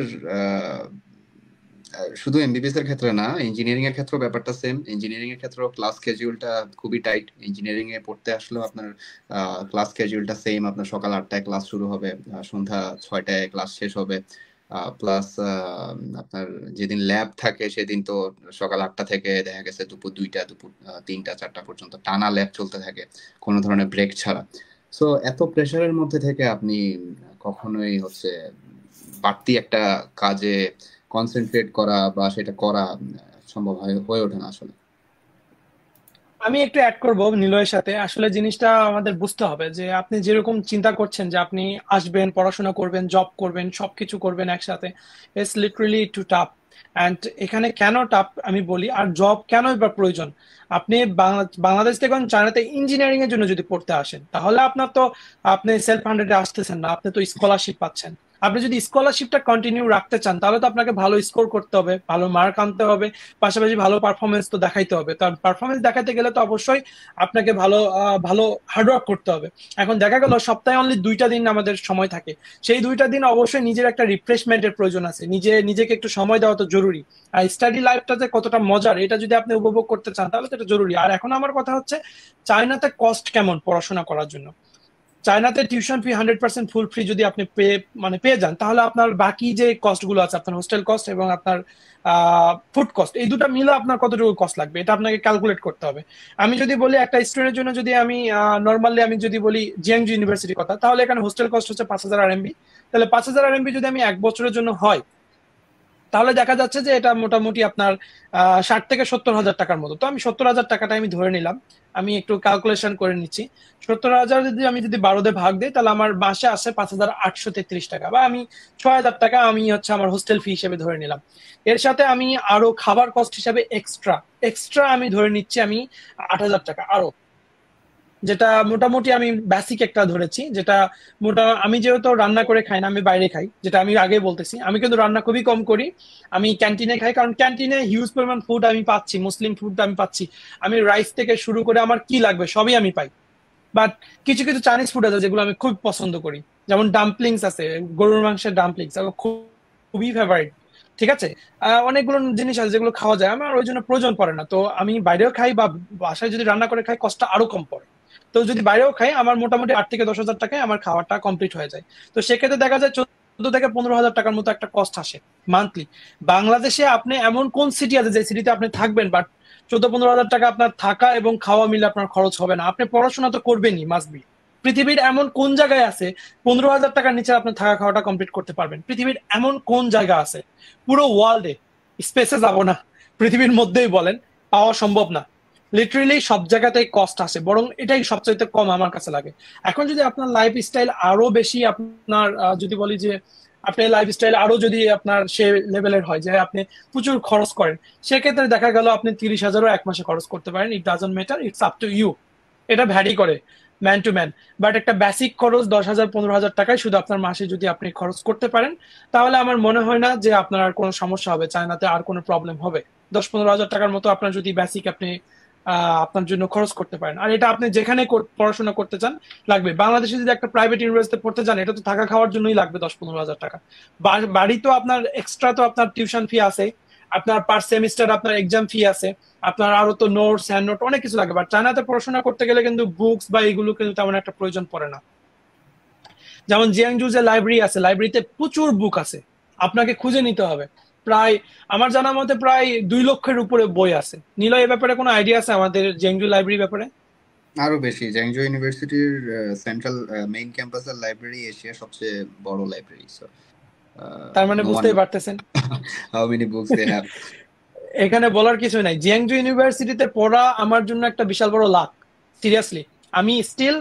আমি যখন কারো কাছে যাই, আমি যখন পরিচয় দেই, I recently complete my bachelor degree from Jiangsu university, যখন বলি আমি আমার অন্য কোনো প্রফেসরে বা কোনো মিটিং এ, যে কোনো জায়গাতে, লিটারেলি আমি এখানে একটা এক্সট্রা একটা কদর পাই, যেটা আমার সত্যি অনেক ভালো লাগে। তো আমি মনে করি এটা আমার জন্য আশীর্বাদ। আমার লাইফের অনেক ডিসিশন মেকিং থেকে শুরু করে একটা স্টুডেন্ট লাইফে আমি মনে করি যে ভালোভাবে নিজেকে এক্সপ্লোর করতে গেলে নিজেকে সময় দিতে হবে। পড়াশোনার পাশাপাশি আরো এক্সট্রা কারিকুলাম আছে, সেগুলোতে অ্যাক্টিভ থাকতে গেলে আমি মনে করি পড়াশোনার পাশাপাশি এত সুন্দর একটা ক্যাম্পাসে থাকা, এত সুন্দর পরিবেশে থাকা এবং সেটা এনজয় করার মতো মজার সময় লাইফে হয়তো আসবে না। আপনি তো কাজ করবেন ভাই, কাজ করার জন্য স্কিল লাগবে। নিজেকে স্কিল আপ করেন, স্কিল আপ হওয়ার পরে কাজ করতে যান। প্লিজ আগে স্কিল আপ হন, তারপর কাজ করতে যান। না, আমি মনে করি, আশা করি এটা সবাই বুঝতে পেরেছেন যে চায়নাতে যারা আসতে চাচ্ছেন, প্লিজ কাজের চিন্তা ভাবনা করে না আসাই ভালো। শুধু চায়নাতে না, অন্য কান্ট্রির ব্যাপারটা আলাদা। সেখানে হিউজ পরিমাণ টিউশন ফি পে করতে হচ্ছে, হিউজ পরিমাণ, হয়তো টিউশন ফিটা বাংলাদেশ থেকে নিচ্ছেন, তারপরেও দেখা যায় আপনার ইউকে, ইউএসএ, কানাডার কথা যদি আমি বলি, আপনাকে আগে হয়তো 60-70 লাখ টাকার একটা বাজেট নিলে হয়ে যেত, এখন 1 কোটির নিচে কোনো বাজেট নেওয়া যাবে না। 1 কোটি টাকা আপনার মাস্ট বি লাগবেই। তাছাড়া থাকা খাওয়া বাদে, এটা টিউশন ফি শুধু বললাম। আপনার এখন থাকা খাওয়ার জন্য এক্সট্রা আপনাকে আর্নিং করতে হবে, ভালো সিজিপিএ মেনটেন করতে হবে, সবকিছু করতে হবে, পাশাপাশি আপনাকে কাজও করতে হবে। আবার সেই টাকা কাজ না করলে আপনার থাকা খাওয়াটা আপনি আপনি বেয়ার করতে পারবেন না। তো চায়নাতে কিন্তু এরকম কিছু না। আপনি যে পরিমাণ মানে লাইফস্টাইল, আপনার চায়নার যে লাইফস্টাইল, লাইক আপনার এখানে ইউরোপ আমেরিকা থেকে কোনো অংশে কম না চাইনিজ লাইফস্টাইল। এখানে কোন ধরনের সুবিধা নাই ওয়ার্ল্ডে, এখন বলবো যে শক্তিশালী ইকোনমিক কান্ট্রি গুলোর মধ্যে চায়না এখন বর্তমান সেকেন্ড পজিশন। আমি বলবো ইউএসএ, চায়না এখন বর্তমান দুইটা হচ্ছে super power in this world. তো চায়নার এখন সুদূর প্রসারী অনেক পরিকল্পনা রয়েছে। চায়নাতে স্টাডি করতে আসা মানে আমি মনে করি এখানে অনেক কিছু শেখার একটা ব্যাপার আছে, বিশাল বড়। চায়নাতে আপনি ব্যাচেলর কমপ্লিট করে যে চায়নাতেই আপনাকে থাকতে হবে, চায়নাতে জব করতে হবে এমনটা না। চায়না থেকে ব্যাচেলর করে অসংখ্য স্টুডেন্ট এখন ইউরোপে আমেরিকায় মুভ করতেছে, সেটা আরো ইজি। এটা এটা আরো আরো সুযোগ, মানে বেশি সুযোগ আমি মনে করি। বরং আমার পরিচিত এরকম 36 থেকে 35 জনের মতো এই লাস্ট 2022 থেকে 23 এই 2 বছরের মধ্যে তারা ইউএস এর দিকে মুভ করছে শুধু। আরো তো পরিচিত আছে। তো চায়নাতে আসলে আমি মনে করি যারা চায়নাতে পড়তে আসতে চাচ্ছেন, যাদের যাদের ফিনান্সিয়ালি অতটা স্ট্রং না, যারা প্রথমে আপনার 1 কোটি বা 2 কোটি টাকার মতো আপনি খরচ করতে পারবেন না, তাহলে আমি বলবো যে ভাই আপনি চায়না থেকে ব্যাচেলর করেন। মাস্টার্সে অনেক স্কলারশিপ আছে, ইউরোপে অনেক স্কলারশিপ আছে, কানাডাতে অনেক স্কলারশিপ আছে, অস্ট্রেলিয়াতে অনেক স্কলারশিপ আছে। সেই স্কলারশিপ গুলো নেন, নিয়ে চলে যান। চায়নাতে ব্যাচেলর করলে মাস্ট বি যে জিনিসগুলো আপনাকে ইমপ্রুভ করবে, যেমন আপনার অলরেডি আপনি একটা ইন্টারন্যাশনাল স্টুডেন্ট হিসেবে গণ্য হবেন, পাশাপাশি ইন্টারন্যাশনাল পরিবেশটা কেমন হয় সে ব্যাপারে আপনার একটা আইডিয়া হবে। ইউনিভার্সিটি লাইফে আপনার অনেক কিছু ইমপ্রুভ করা যাবে, যেমন আপনি যখন একটা ভালো ওয়ার্ল্ড র্যাঙ্ক পাবলিক ইউনিভার্সিটি পাচ্ছেন, পাশাপাশি আপনি ইংরেজিতে যে কোর্সটা করছেন, মানে ইংরেজিতে আপনি যত কোর্সটা ইংরেজিতে, আপনি ইংরেজি মেজরে আসতেছেন, আপনি একটা এমওএ পাবেন যেটা অনেক স্ট্রং এমওএ। ঠিক আছে, পাশাপাশি এই সবকিছু মিলেও আরেকটা জিনিস হচ্ছে কি, আপনি নিজেকে বিল্ড করতে পারবেন। যখন একটা বিভিন্ন কান্ট্রি থেকে আসা বিভিন্ন স্টুডেন্টদের সাথে মিশবেন, তখন নিজের মধ্যে একটা অন্যরকম একটা আপনার অ্যাবিলিটি আসবে, যেটা আপনাকে ভবিষ্যতে আপনার বিভিন্ন কর্মজীবনে, আপনার বিভিন্ন কাজে আপনাকে হেল্প করবে আমি মনে করি। রোহান, জি, আমরা আমি আপনাকে একটি অনেকগুলো কোয়েশ্চেন পেয়েছি। করতে চাই। সেটি হচ্ছে ব্যাচেলর করার পরে যদি কেউ চায় চায়নাতে জব করতে, তাহলে পারবে তো? হ্যাঁ, অবভিয়াসলি চায়নাতে অসংখ্য স্টুডেন্ট ব্যাচেলর করে জব করছে না, জব পারমিট দিচ্ছে তো চায়না এখন, জব পারমিট দিচ্ছে, রেসিডেন্স বুঝতে পেরেছি। পারমিটও দিচ্ছে। আপনার হচ্ছে এখন পার্মানেন্ট রেসিডেন্স পারমিট দিচ্ছে তো চায়না।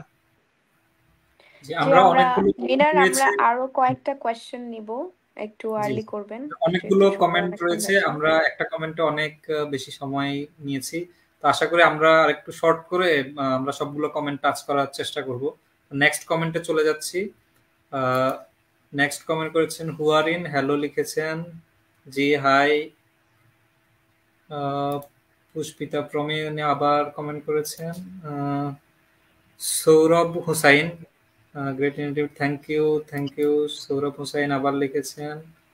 আমাদের পরের কমেন্ট হচ্ছে ইশতিয়াক আহমেদ, তিনি লিখেছেন আমার ফুফাতো বড় ভাইয়া সে চীনেতে কেমিক্যাল সাবজেক্ট নিয়ে স্টাডি করেছে, তো উনি বলল ফুল ফ্রি স্কলারশিপ নাকি দেওয়া হয় না, বাংলাদেশ থেকে নাকি ফুল ফ্রি স্কলারশিপ বলে পাঠানো হয়, কিন্তু ওখানে গিয়ে দেখা যায় 1-2 বছর স্কলারশিপ। তো আমার প্রশ্ন হলো এটাই যে শিওরলি কোনো ডকুমেন্ট দেওয়া হবে কি 4 ইয়ার্স স্কলারশিপের? জি আমি আমরা আমরা আজকে আমরা অন্য আমরা জিয়াংজু ইউনিভার্সিটি নিয়ে কথা বলছি। তিনি হয়তো অন্য সমস্যা কোনো নাই, নেওয়া যাবে কোশ্চিনটা নেওয়া আমরা যাবে, সমস্যা নেই। নিতে পারে, কোশ্চেন নিতে পারে। আমি রোহান ভাইয়ের কাছে আসবো। জি প্লিজ আপনি এটা একটু ক্লিয়ার করে দিবেন প্লিজ। আচ্ছা ঠিক আছে, এখানে উনি যেটা বলতে চাচ্ছেন যে উনি অ্যাকচুয়ালি ইনফরমেশন ল্যাকিংস এর মধ্যে আছে কারণ হয়তোবা যারা বলে পাঠিয়েছে তারা, আপনি হয়তো সঠিক জায়গায় যেতে পারেন নাই। ঠিক আছে, আপনি যদি সঠিক জায়গায় যান সঠিক মূল্যায়নটা পাবেন, সঠিক ইনফরমেশনটা পাবেন। এখানে নিজের স্বার্থ হাসিল করার জন্য অনেকে অনেক ধরনের ইনফরমেশন দিয়ে থাকে। এখন আমার কথা হচ্ছে আপনি যদি প্রফেশনালি আপনি জিনিসগুলো যদি হ্যান্ডেল করতে চান, তাহলে প্রফেশনাল যারা কাজ করে তাদের কাছে যান।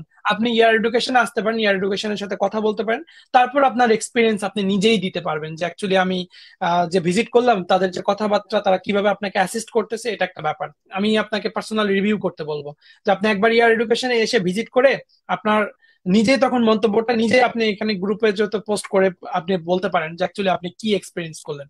তো আমার কথা হচ্ছে এখানে ইনফরমেশন ল্যাকিংস।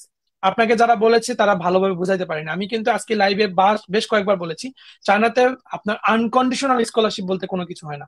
4 বছরের কোনো স্কলারশিপ হয় না। প্রত্যেকটা স্কলারশিপ চায়নাতে রিভিউ হয়, এভরি সিঙ্গেল স্কলারশিপ রিভিউ হয় চায়নাতে। এখন আমরা প্রত্যেকটা পরবর্তী কমেন্টে ইউনিভার্সিটি চলে যাব, আর একটু একটু শর্ট আমি করে একটু একটু বলবেন। শেষ করে, হ্যাঁ হ্যাঁ একটু শেষ করে দেয়। তো এখন আপনার যেখানে যেটা আপনাকে দেখতে হবে সেটা হচ্ছে কোন ইউনিভার্সিটির স্কলারশিপ কন্ডিশন কিরকম, আপনাকে এটা লক্ষ্য করতে হবে। যে ইউনিভার্সিটির স্কলারশিপ কন্ডিশন গুলো ইজি রয়েছে, যেমন জেএনইউ ইউনিভার্সিটি, সেই রকম আপনাকে ইউনিভার্সিটি যদি চুজ করেন আপনি নিশ্চিন্তে 4টা বছর আরামে কাটাই দিতে পারবেন, আপনার স্কলারশিপ প্রবলেম হবে না। আশা করি এতটাও খারাপ স্টুডেন্ট না যে আপনি একসাথে 10-12টা সাবজেক্টে ফেল করবেন, পাশাপাশি আপনার এতটাও উচ্ছৃঙ্খলপনা করবেন না বা এমন কোনো রুলস ভঙ্গ করবেন না যেটাতে আপনার ইউনিভার্সিটি বাধ্য হবে আপনার স্কলারশিপ ক্যান্সেল করতে। That's it, thank you. যে আমরা পরবর্তী কমেন্টে চলে যাব। পরবর্তী কমেন্ট করেছেন আরিফুল হোসেন, ফাউন্ডেশন কোর্সে কি পড়ানো হয়? অলরেডি এটার আনসার দেওয়া হয়ে গেছে। ফাউন্ডেশন কোর্সে জেএনইউ ইউনিভার্সিটি হাইলাইট পড়ানো করে দাও, আচ্ছা হাইলাইট করে দে। ফাউন্ডেশন কোর্স এবং এমবিবিএস এর টোটাল কস্ট। ফাউন্ডেশন কোর্সে কি, আচ্ছা এটা অনেকেই কোশ্চেন করেছে, নিলয় এটা একটু যদি বলতি ফাউন্ডেশন কোর্সের ব্যাপারটা। ফাউন্ডেশন কোর্সের সাবজেক্ট গুলা হচ্ছে basic medical, medical English, medical physics আর বায়োকেমিস্ট্রি, এই সাবজেক্ট গুলা থাকে ফাউন্ডেশন কোর্সে। ফাউন্ডেশন কোর্সটা রোহান যেটা বললো যে বাংলাদেশের স্টুডেন্টদের জন্য স্পেশালি ফাউন্ডেশন কোর্সটা খুবই ইম্পর্টেন্ট, কারণ বাংলাদেশ থেকে যখন একটা স্টুডেন্ট আসে বেসিকটা খুব একটা ভালো নিয়ে আসে না, এমবিবিএস এর জন্য হোক বা অন্যান্য মেজরের জন্য হোক।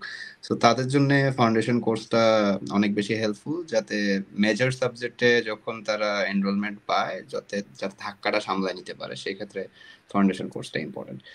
আর টিউশন ফিজ এর ব্যাপারে যখন একটা স্টুডেন্ট মেজর কোর্সে এমবিবিএস এ এনরোলমেন্ট পায় তখন তার আমাদের জ্যাংজি ইউনিভার্সিটিতে টিউশন ফিজ হচ্ছে ইয়ারলি 35,000 RMB, যেটা বাংলাদেশি কারেন্সিতে অলমোস্ট 5.5 লাখ থেকে 6 লাখ টাকার মতো উঠানামা করে।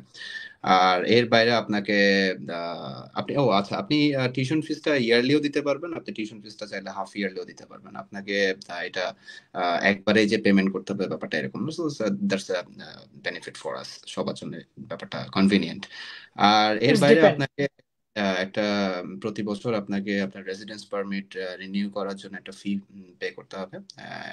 আপনি যখন প্রথমবার আসবেন সেক্ষেত্রে আপনাকে প্রথমবার আসার পর একটা ফিজিক্যাল এক্সামিনেশন করাইতে হবে, যেটাকে আমরা মেডিকেল চেকআপ বলে থাকি। এছাড়াও আপনার বাকিটা আপনার living cost, that depends on you, how you are going to live your life. তো এখানে আমি আরেকটু অ্যাড করে দেই, এখানে ফাউন্ডেশন কোর্সের কস্টটা আমি একটু বলি। ফাউন্ডেশন কোর্সটা মানে চায়নাতে জ্যাংজি ইউনিভার্সিটির যে ফাউন্ডেশন কোর্স আছে এটা 4টা কোর্স তারা অফার করে, কিন্তু 3টা কোর্স। এখানে একটা হচ্ছে ফার্মেসি এবং এমবিবিএস মিলে যে কোর্সটা অফার করে সেটা হচ্ছে প্রি এমবিবিএস কোর্স বা আপনার হচ্ছে প্রি মেডিকেল কোর্স। এই প্রি মেডিকেল কোর্সের ফি কিন্তু হচ্ছে 10,000 RMB, ঠিক আছে? এটা 10,000 RMB, এটা আপনার 6 মাসের জন্য। এরপরে আসতেছি হচ্ছে প্রি ইঞ্জিনিয়ারিং কোর্স, সফটওয়্যার এবং সিভিল ইঞ্জিনিয়ারিং যারা যাবে তাদের জন্য যে কোর্সটা আছে সেই কোর্সটা হচ্ছে 9,000 RMB। এরপরে যারা হচ্ছে ইন্টারন্যাশনাল ইকোনমিক্স এন্ড ট্রেড, যেটা নিউ এবং খুবই ভালো করেছে, এটা হলো অনলি 6,000 RMB, ঠিক আছে? ফাউন্ডেশন কোর্সের কস্ট, ঠিক আছে, 6,000 RMB। তো এখন কথা হচ্ছে এখানে কিন্তু প্রত্যেকটা সাবজেক্ট অনুযায়ী কোর্সগুলো কিন্তু আলাদা আলাদা, বাট বেসিক যে জিনিসগুলো সব কোর্সে থাকবে সেটা হচ্ছে ফিজিক্স, কেমিস্ট্রি, ম্যাথামেটিক্স, এটা সবগুলোতে থাকবে। ক্যালকুলাস থাকে, অ্যালজেব্রা থাকে, যেগুলো জেএমজি ইউনিভার্সিটি ফেমাস একজন লাউসি, বৌ লাউসি আমাদের খুবই ফেভারিট, উনি এই ক্লাসগুলো নেয়। অ্যান্ড আমরা তো মাদার অফ দ্য ইউনিভার্সিটি বলি আমরা, মানে উনি অনেক অনেক ভালোবাসে সবাইকে, প্রত্যেকটা স্টুডেন্টকে, জেএমজির প্রত্যেকটা স্টুডেন্ট ওনাকে চিনে, ঠিক আছে? তো দ্যাটস ইট। আরেকটা কোশ্চেন ছিল, এমবিবিএস এর কস্ট কত টোটাল? এটা এটা কিন্তু নীল ভাই আরেকটু বলেছে, এমবিবিএস এর টোটাল কস্টটা বলেছে যে টোটাল কস্টটা হচ্ছে এমবিবিএস এর জিয়াংজু ইউনিভার্সিটিতে ডবল ফার্স্ট ক্লাস ইউনিভার্সিটি হিসেবে সবচাইতে কম।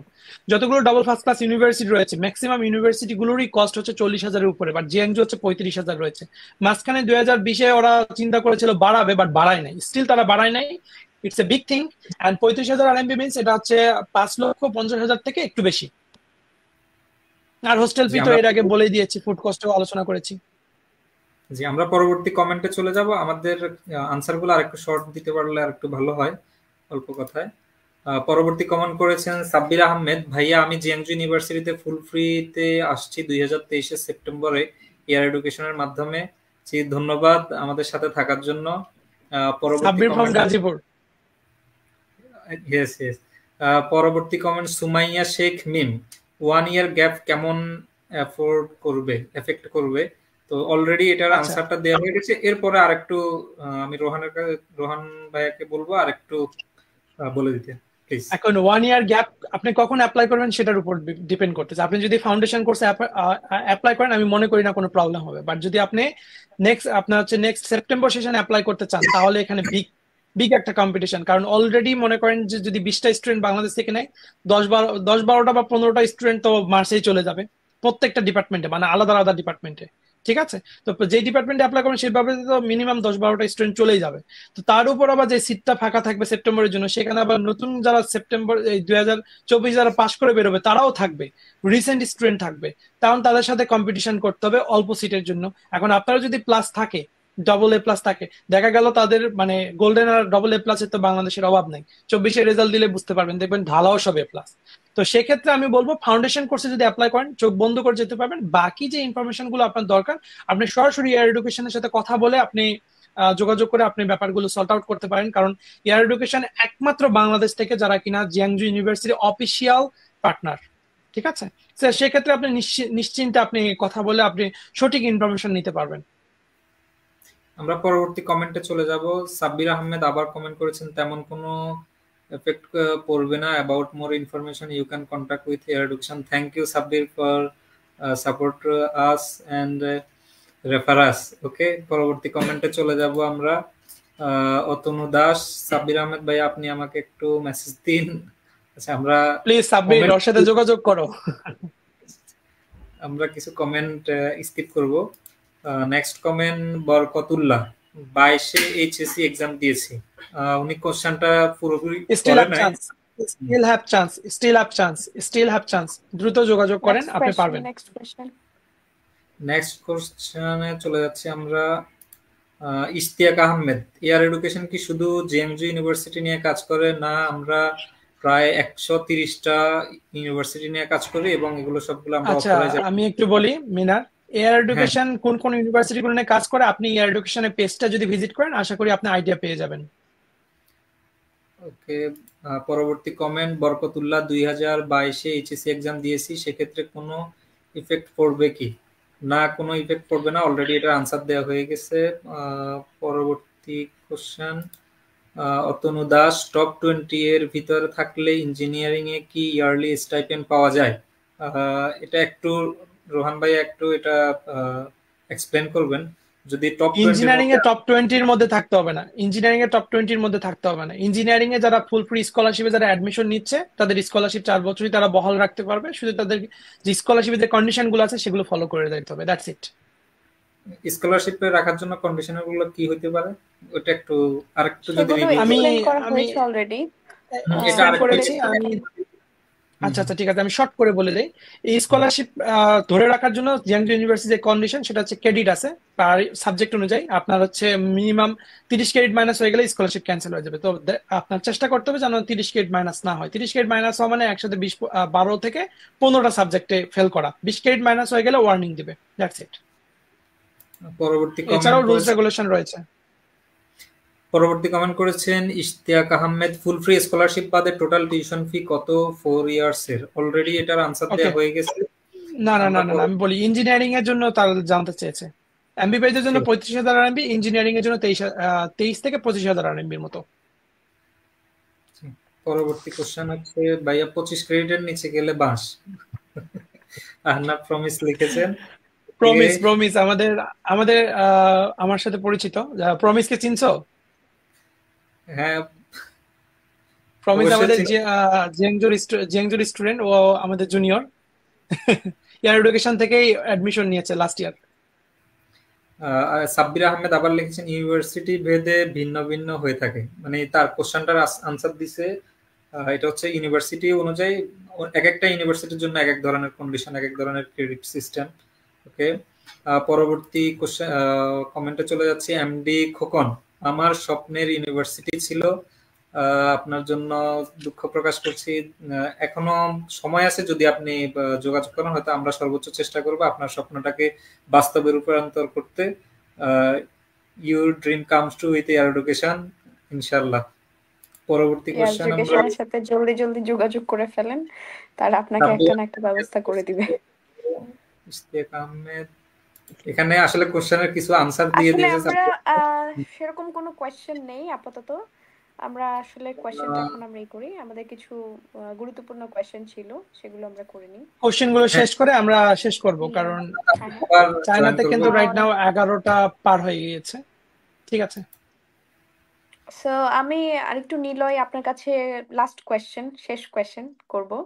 সেটা হচ্ছে, আপনি তো বর্তমানে ইন্টার্ন করছেন, রাইট? জি। তা আপনার জার্নিটা যদি ছোট্ট করে আমাদের সাথে একটু শেয়ার করেন, আর ইন্টার্নটা কতটুকু গুরুত্বপূর্ণ স্টুডেন্টদের জন্য যারা এমবিবিএস করবে, সেটাও একটু এক্সপ্লেন করবেন। আর আমারও একটা কোশ্চিন আছে। বর্তমান বাংলাদেশ থেকে কিন্তু প্রচুর পরিমাণ স্টুডেন্ট কিরগিস্তানেও পড়তে যাচ্ছে। কিরগিস্তানে কিন্তু উইদাউট ইন্টার্নশিপে তারা কিন্তু 5 বছর একটা কোর্স করতেছে। আমি যদিও মেডিকেল স্টুডেন্ট না, সো আমার জানার আছে তোর কাছে যে আসলে ইন্টার্নশিপটা কতটা জরুরি, এন্ড যারা এটা এই যে আসলে ইন্টার্নশিপ ছাড়া। রোহান, সেটা আপনি শুধু না, আমার মনে হয় আমাদের সকলের জানা উচিত। ইন্টার্ন ছাড়া আসলে মেডিকেল পড়া, এটা ইটস কোয়াইট, আমি জানি না আসলে কিভাবে সম্ভব, সেটা আমাদের যদি নিলয়। বাংলাদেশে মেডিকেলে না হয়, যদি বাংলাদেশে গভর্নমেন্টে না হয়, যদি কেউ প্রাইভেটে পড়তে চায় বা বাংলাদেশে, সেটা একটা ব্যাপার। আর যদি বাংলাদেশের প্রাইভেটে না পড়ে যদি দেশের বাইরে পড়ার চিন্তা করে, তাহলে সেই ক্ষেত্রে চায়না কতটুকু সুইটেবল অ্যাবাউট ইউর থিঙ্কিং, সবকিছু মিলে একটা গোছায় অ্যান্সারটা দিলে ভালো হয়। আচ্ছা, যদি আমার এক্সপিরিয়েন্স বলতে হয়, আমি জ্যাঙ্কি ইউনিভার্সিটিতে আমার এনরোলমেন্ট ছিল 2018 মার্চে, প্রি মেডিকেল প্রোগ্রামে। তো 2018 মার্চ থেকে জুলাই পর্যন্ত আমাদের প্রি মেডিকেল ফাউন্ডেশন কোর্সটা থাকে। এটা সাকসেসফুলি কমপ্লিট করার পরে 2018 সেপ্টেম্বরে আমার যে মেজর সাবজেক্ট এমবিবিএস সেটা শুরু হয়। 2018 সেপ্টেম্বর থেকে এখন 2023 November. So I must say time flies. তো সময় ভালোই গিয়েছে, আলহামদুলিল্লাহ ভালো যাচ্ছে। আমি right now I am on the last phase of my course which is internship. আমি ইন্টার্নশিপ করছি জাহাঙ্গীর ইউনিভার্সিটি ফার্স্ট অ্যাফিলিয়েটেড হসপিটালে। এছাড়াও আমাদের ইউনিভার্সিটি থেকে আরো অ্যাফিলিয়েটেড হসপিটাল আছে, সেগুলোতেও আমাদের স্টুডেন্টরা ইন্টার্ন করে। সো ইন্টার্নশিপের ব্যাপারটা এটা আসলে খুবই খুবই বেসিক জিনিস। Internship definitely important. আপনি যদি বলেন ইন্টার্নশিপটা কি ধরনের ইফেক্ট ফেলে আমাদের ক্ষেত্রে, সেটা হচ্ছে আপনি আপনার ইন্টার্ন লাইফটা কিভাবে ইউটিলাইজ করছেন সেটা আপনার উপর। আপনি আমি যদি আমাদের হসপিটালের কথা বলি, আমাদের হসপিটাল ওয়ার্ল্ডের সবচেয়ে বড় hospital according to bed numbers. আমাদের হসপিটালে যখন আমরা পেশেন্টদের সাথে বা কোনো ওটিতে বা ডক্টরদের সাথে যখন কোনো রাউন্ডে যাই, অথবা কোনো অপারেশন থিয়েটারে যখন আমরা অ্যাসিস্ট করি অপারেশনে, সার্জারিতে অথবা অবজারভেশনে যাই, এক্ষেত্রে আমরা যে ধরনের ইকুইপমেন্ট গুলা আমরা দেখতে পাই, আমরা যে ধরনের টেকনোলজি গুলা দেখতে পারি, আমরা যে ধরনের অ্যাবিলিটি গুলা দেখতে পারি, সেগুলো আসলে বাংলাদেশে খুবই রেয়ার। এরা এতই অ্যাডভান্স টেকনোলজি ইউজ করে, যেটা টু বি ভেরি অনেস্ট বাংলাদেশের ওই পরিমাণ অ্যাডভান্স টেকনোলজিতে যেতে হয়তো আরো 10-15 বছর সময় লেগে যাবে। সো এই অ্যাডভান্স ওই হসপিটালে যে পরিমাণ টেকনোলজিপূর্ণ ওই হসপিটাল, অ্যাডভান্স টেকনোলজি গুলোর সাথে আমরা অ্যাটলিস্ট পরিচিত হইতে পারতেছি, হয়তো আমরা কিছু কিছু ক্ষেত্রে নিজেরা আমরা সেটা অ্যাপ্লাই করতে পারতেছি। But then again totally depends how you are utilising your intern life. এখানে আপনি চাইলে আপনার ইন্টার্ন লাইফটা খুব সাদামাটা ভাবেও পার করতে পারবেন, আপনি চাইলে আপনার ইন্টার্ন লাইফটা খুব ভালোভাবে ইউটিলাইজেশনের মাধ্যমে পার করতে পারবেন। এখানে না, সব ক্ষেত্রেই দ্যাট ডিপেন্ডস অন ইউ। আর ইন্টার্নশিপ ছাড়া যেসব জায়গায় এমবিবিএস অফার করা হয় সেগুলোর ক্ষেত্রে হয়তো আমি বলবো যে বাংলাদেশে যাওয়ার পরে হয়তো স্টুডেন্টদেরকে কিছু ডিফিকাল্টি ফেস করতে হবে। দেখেন, ইউনিভার্সিটি যখন আপনি এমবিবিএস কমপ্লিট করে ইন্টার্নশিপে যাবেন, অ্যাটলিস্ট আপনি কিছু না হলেও আপনি at least hospital manners, patient handling, কিভাবে আপনার অ্যাজ এ ডক্টর বিহেভ করা উচিত, কিভাবে আপনার মধ্যে অ্যাটলিস্ট বিহেভিয়ারাল চেঞ্জ গুলো আসে। সো অ্যাটলিস্ট মানে আর কিছু না হোক, অন্তত এই ব্যাপারগুলোর সাথে পরিচিত হওয়ার জন্য হলো আপনার ইন্টার্নশিপটা ইম্পর্টেন্ট। বাকিগুলো তো আমি বলেছি যে আপনি যে ধরনের অ্যাডভান্স টেকনোলজি গুলো এখানে পাচ্ছেন বা যে ধরনের ইকুইপমেন্ট গুলো এখানে ইউজ করতে পারছেন, নিজে চোখে দেখতে পারছেন, সেগুলো হয়তো আপনি খুব ইজিলি অন্য কোথাও পাবেন না বা বাংলাদেশে গেলেও পাবেন না। তো সেক্ষেত্রে ডেফিনেটলি ইন্টার্ন লাইফটা অনেক বেশি ইম্পর্টেন্ট, ইন্টার্নশিপ প্রোগ্রামটা অনেক বেশি ইম্পর্টেন্ট। জি নিলয়, ধন্যবাদ। আপনি আসলে খুব সুন্দর করে এক্সপ্লেন করেছেন। আসলে আমরা লাইভটা অনেকক্ষণ হয়ে গিয়েছে, অলমোস্ট 1 ঘন্টা 15 মিনিট। সো আর যদি কোনো কোয়েশ্চেন থাকে মিনার, আমাদের দর্শকদের আর কোনো গুরুত্বপূর্ণ যদি প্রশ্ন থাকে তাহলে করতে পারেন, নাহলে আমার মনে হয় আজকের মতো আমরা লাইভটা এখানেই শেষ করতে পারি, যেহেতু অনেক রাত হয়ে গিয়েছে এখানে। মিনার, আপনাকে শুনতে পাচ্ছি না, আপনি মিউট করে রেখেছেন। যে আমাদের অল্প কিছু কোশ্চেন বা স্টুডেন্টদের কমেন্ট রয়েছে, আমি কমেন্ট গুলো একটু তুলে আমরা মনে হয় শেষের দিকে চলে যাওয়াটাই ভালো হবে। আমি খুবই দ্রুত আগানোর চেষ্টা করছি। এখানে এমডি খোকন লিখেছেন, রোহান ভাই খুব ভালো মানুষ, ধন্যবাদ। রোহান ভাইয়া প্লিজ ধন্যবাদ থ্যাংক ইউ দিয়ে ব্রো, দিবেন। Thank you bro. একজন লিখেছেন Mohammad Awais, doctor Neel let's go. Niloy ভাইয়াকে অনেক ধন্যবাদ জানাচ্ছি। থ্যাংক ইউ ভাই। Saiful Islam, Air Education best, thank you so much. Marufuddin ভাইয়া, শিয়াং এয়ারস্পেস শ্যানিয়াং ইউনিভার্সিটিতে এরোস্পেস ইউনিভার্সিটিতে অ্যাপ্লাই করতে পারবো কিনা? হ্যাঁ, শ্যানিয়াং এরোস্পেস ইউনিভার্সিটিতে আপনি অ্যাপ্লাই করতে পারবেন। দুইটা ইউনিভার্সিটি, শ্যানিয়াং এরোস্পেস ইউনিভার্সিটি অনেক ভালো। আর একটা জিনিস আমি বলি, যদি অ্যারোনটিক্যাল ইঞ্জিনিয়ারিং এ পড়তে চান সেক্ষেত্রে চায়নাতে টপ ইউনিভার্সিটি গুলো বলি, নাম্বার 1-এ বেইহাং, তারপরে আসবে নানহাং, এটা বর্ষায় ভালো বলতে হবে। Barsha right now maybe aeronautical engineering এ পড়াশোনা করছে। তো যদি কেউ অ্যারোনটিক্যাল ইঞ্জিনিয়ারিং নিয়ে বা মানে বিস্তারিত জানতে চায়, বর্ষার সাথে যোগাযোগ করতে পারে। বর্ষা, অ্যারোনটিক্যাল ইঞ্জিনিয়ারিং কেমন লাগতেছে এখন? এটা তো ড্রিম সাবজেক্ট ছিল, সো ইয়ার এডুকেশনকে ধন্যবাদ দিব। আমরা সেই বিষয় নিয়ে অন্যদিন কথা বলবো, অন্য কোনো লাইভে আমরা বিস্তারিত কথা বলবো। আজকে আসলে আমরা দেখি নেক্সট কি কি কোয়েশ্চেন আছে। জি, পরবর্তী কোশ্চেনে চলে যাব। ইশতিয়াক আহমেদ, 4 বছর পর আবার মাস্টার্স কোর্সের জন্য কি কোনো সুযোগ দেওয়া হবে? হ্যাঁ, অবশ্যই দেওয়া হবে। পরবর্তী কোশ্চেন, পুষ্পিতা ফ্রমি, can we know about job permit? Already এটা এক্সপ্লেন করে ফেলেছি আমরা। তারপরে জোহারা, যাওয়ার জন্য খরচ কেমন পড়বে প্লিজ আনসার? অলরেডি মনে হয় এটা এক্সপ্লেন করে ফেলছে। আমরা পরবর্তী কোশ্চেনে যাব। যাওয়ার জন্য খরচ বলতে অ্যাপ্লিকেশন বা অ্যাডমিশন কস্টের ব্যাপারে এখানে ইয়ার এডুকেশন অনেকগুলো হয়তো প্যাকেজ অফার করে থাকে। আপনি সরাসরি এয়ার এডুকেশনের কথা বলে এই জিনিসগুলো আপনি সর্ট আউট করতে পারবেন। এয়ার এডুকেশন যেগুলো প্যাকেজগুলো অফার করে সেগুলোর মধ্যে আমার মনে হয় অ্যাপ্লিকেশন, ডকুমেন্টস প্রিপারেশনের পরে অ্যাপ্লিকেশন, অ্যাডমিশন প্রসেস কমপ্লিট করা, ডকুমেন্টস বাংলাদেশে নেওয়া, এম্বাসি কমপ্লিট করা, এম্বাসির আগে যদি মেডিকেল রিকোয়ারমেন্ট থাকে মেডিকেল কমপ্লিট করা, এরপর আপনার এয়ার টিকেট করা, ফ্লাই করা, একসাথে ফ্লাই করা, সব স্টুডেন্টরা একসাথে ফ্লাই করবে, চায়নাতে আসার পর রিসিভ করা, তারপর ভার্সিটিতে নিয়ে যাওয়া, ভার্সিটিতে যাওয়ার পর আপনার ব্যাংক অ্যাকাউন্ট, সিম কার্ড ওপেন করা, রেসিডেন্স পারমিটের জন্য অ্যাপ্লিকেশন করা, এন্ড আদার্স থিং সবকিছু air education A to Z package রয়েছে। আই হোপ আপনি সরাসরি এয়ার এডুকেশনের সাথে যোগাযোগ করলে আপনি বেটার ইনফরমেশনটা পাবেন। জি, থ্যাংক ইউ রোহান ভাইকে। রোহান ভাই অনেক ইনফরমেশন দিয়েছেন। আমরা খুবই লো কস্টে আমরা স্টুডেন্টদেরকে প্রসেসিং করে দিচ্ছি। আপনি আমাদের এয়ার এডুকেশনে অবশ্যই যোগাযোগ করতে পারবেন। আর হচ্ছে এয়ার এডুকেশন অফিস ভিজিট করার জন্য ধন্যবাদ জানাচ্ছি, খুবই আন্তরিকভাবে রিকোয়েস্ট করছি, তাহলে আপনি সঠিক ইনফরমেশনটা জানবেন। আর স্টুডেন্ট যারা একটু লো বা মিডল ক্লাসে, আমরা সর্বোচ্চ হেল্প করার চেষ্টা করি। আমাদের অলরেডি স্লোগানই হচ্ছে আওয়ার হেল্প। আমার একটা রিকোয়েস্ট রয়েছে মিনার, আমার এয়ার এডুকেশনের কাছে রিকোয়েস্ট হচ্ছে এটাই, যারা অ্যাকচুয়ালি ফিনান্সিয়াল ভাবে বাংলাদেশে আসলে অনেক মিডল ক্লাস ফ্যামিলির পাশাপাশি লো ক্লাস থেকে অনেক স্টুডেন্ট, অনেক ভালো স্টুডেন্ট আছে যারা ট্রাই করে এরকম দেশে আসার জন্য, যারা যেখানে স্কলারশিপ পাবে, হয়তো তাদের তাদের স্বপ্ন ফিনান্সিয়াল থাকে অবস্থাটা, অনেকে যে বাইরে হ্যাঁ এসে স্বপ্ন থাকে, পড়াশোনা করবে। তাদের হয়তো ফিনান্সিয়াল অবস্থাটা হয়তো অতটাও ভালো হয় না। তো আমার পার্সোনাল রিকোয়েস্ট থাকবে এয়ার এডুকেশন ম্যানেজিং ডিরেক্টরের কাছে, কাজী আমির খান, এবং তোমার কাছে, পাশাপাশি আমাদের চেয়ারম্যান আবুল কালাম আজাদ স্যারের কাছে, যে অবশ্যই যেন তাদের ব্যাপারগুলো মানে ভালোভাবে বিবেচনা করে, অবশ্যই তাদের যেন ডিসকাউন্ট করে দেওয়া হয়।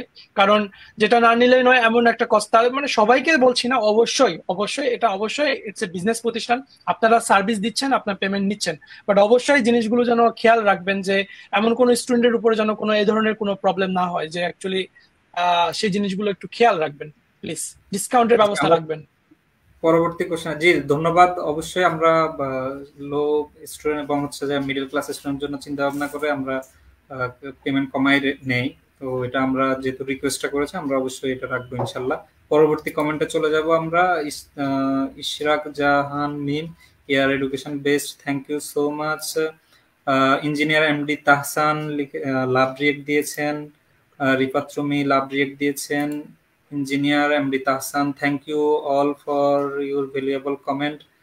যারা আচ্ছা, কমেন্ট তাহসানের ব্যাপারে একটু বলে দেই। তাহসান আবার হচ্ছে আমাদের ফ্রেন্ড, ঠিক আছে, আমাদের ক্লাসমেট। ও কিন্তু জিয়াংজু থেকে ব্যাচেলর কমপ্লিট করছে, এন্ড রাইট নাও সে কিন্তু সৌদি আরবের একটা বিশাল বড় কোম্পানিতে ইঞ্জিনিয়ার হিসেবে নিয়োগ মানে কর্মরত রয়েছে। পরবর্তী কোশ্চেনে যাব। এমডি নিয়ামুল ঋত্বিক, পড়াশোনার পাশাপাশি জব করে নিজের খরচ নিজে বহন করা যাবে কি? অলরেডি আনসার দেওয়া হয়েছে। মারুফ উদ্দিন লিখেছেন চিটাগাংয়ে কোনো ব্রাঞ্চ আছে? যে অলরেডি আমাদের একটা ব্রাঞ্চ নিয়ে কাজ চলতেছে। আমরা ডিসেম্বরের ফার্স্ট উইকে আমরা খুবই তাড়াতাড়ি মুভ করব। আমাদের ডেকোরেশনের কাজ চলতেছে, এটা নিউ মার্কেটের পাশেই। আমরা লোকেশনটা পরবর্তীতে আমাদের এয়ার এডুকেশনের পেজ আছে, এটা ওখানে মনে হয় লোকেশন। সিটি কলেজ সংলগ্ন মনে হয় ব্রাঞ্চটা, তাই না? জি সিটি জি কলেজের সামনে। ইয়েস।